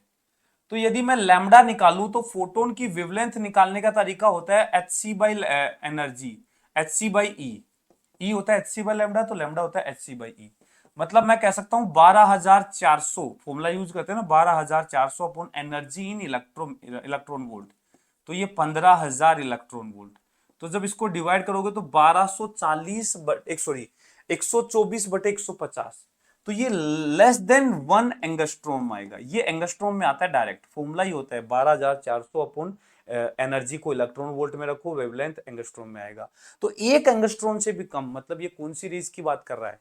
एक्स रेज की बात कर रहा है। एक्स रेज, एक्स एंगस्ट्रोम के ऑर्डर में, और एक एंगस्ट्रोम से भी कम एक्स रेज होती है। ठीक है। Next, which of the following rays are not electromagnetic wave? X ray electromagnetic wave है, गामा रे है, हीट रे रेडिएशन, जो इंफ्रारेड रेज है बेसिकली वो हीट रेज होती है। हमारी बॉडी से जो हीट निकलती है वो इंफ्रारेड रेज की निकलती है। लेकिन जो बीटा रेज है वो रेडिएशन नहीं है, ये बीटा पार्टिकल है, बीटा पार्टिकल्स होते हैं बेसिकली। बीटा पार्टिकल्स मतलब इनको मैं बोलूंगा electron, electron beam, electron beam या इलेक्ट्रॉन या पॉजिट्रॉन। ठीक है, ऐसे अल्फा रेज भी बोल देते हैं बोलने में, तो अल्फा पार्टिकल्स होते हैं वो एक्चुअल में इलेक्ट्रोमैग्नेटिक वेव नहीं होती हैं, पार्टिकल होते हैं। What is the cause of greenhouse effect? Greenhouse effect का कोज कौन सी रेज होती है? इंफ्रारेड रेज, इंफ्रारेड रेज ये हीट करती हैं, ग्रीन हाउस गैसेस जो है इनको बाहर नहीं जाने देती हैं। Biological importance of ozone layer, ये किसको रोक देती है? यूवी रेज को रोक देती है, इट स्टॉप अल्ट्रावोलेट रेज, बिल्कुल सही बात है, अल्ट्रावोलेट रेज को एंटर करने से ही रोक देती है। ठीक है, इसी के साथ हमारा ये चैप्टर खत्म होता है। ओके, तो ये जो अभी मैंने बोला ना, थोड़ा सा एक बार एनसीईआरटी रीड कर लेना, क्योंकि कभी कभी क्वेश्चन आ जाते हैं थोड़े बहुत ये थ्योरेटिकल टाइप के, मैंने कुछ करवा देते हैं और एप्लीकेशन भी मैंने कवर कर दिए हैं। फिर भी आप एक और उसमें पढ़ोगे, मान लो आपको कोई अच्छा पॉइंट लगता है तो आप इसमें और एड ऑन कर लेना उस चीज को। ठीक है, ओके, लगभग अपना 1 घंटे 26 मिनट के आसपास ये लेक्चर हुआ है। चलो, 1.25 घंटे का टारगेट लिया था, थोड़ा बहुत तो चलता है, कुछ क्वेश्चंस भी किए अपन ने। ओके बेटा, thank you very much, bye bye.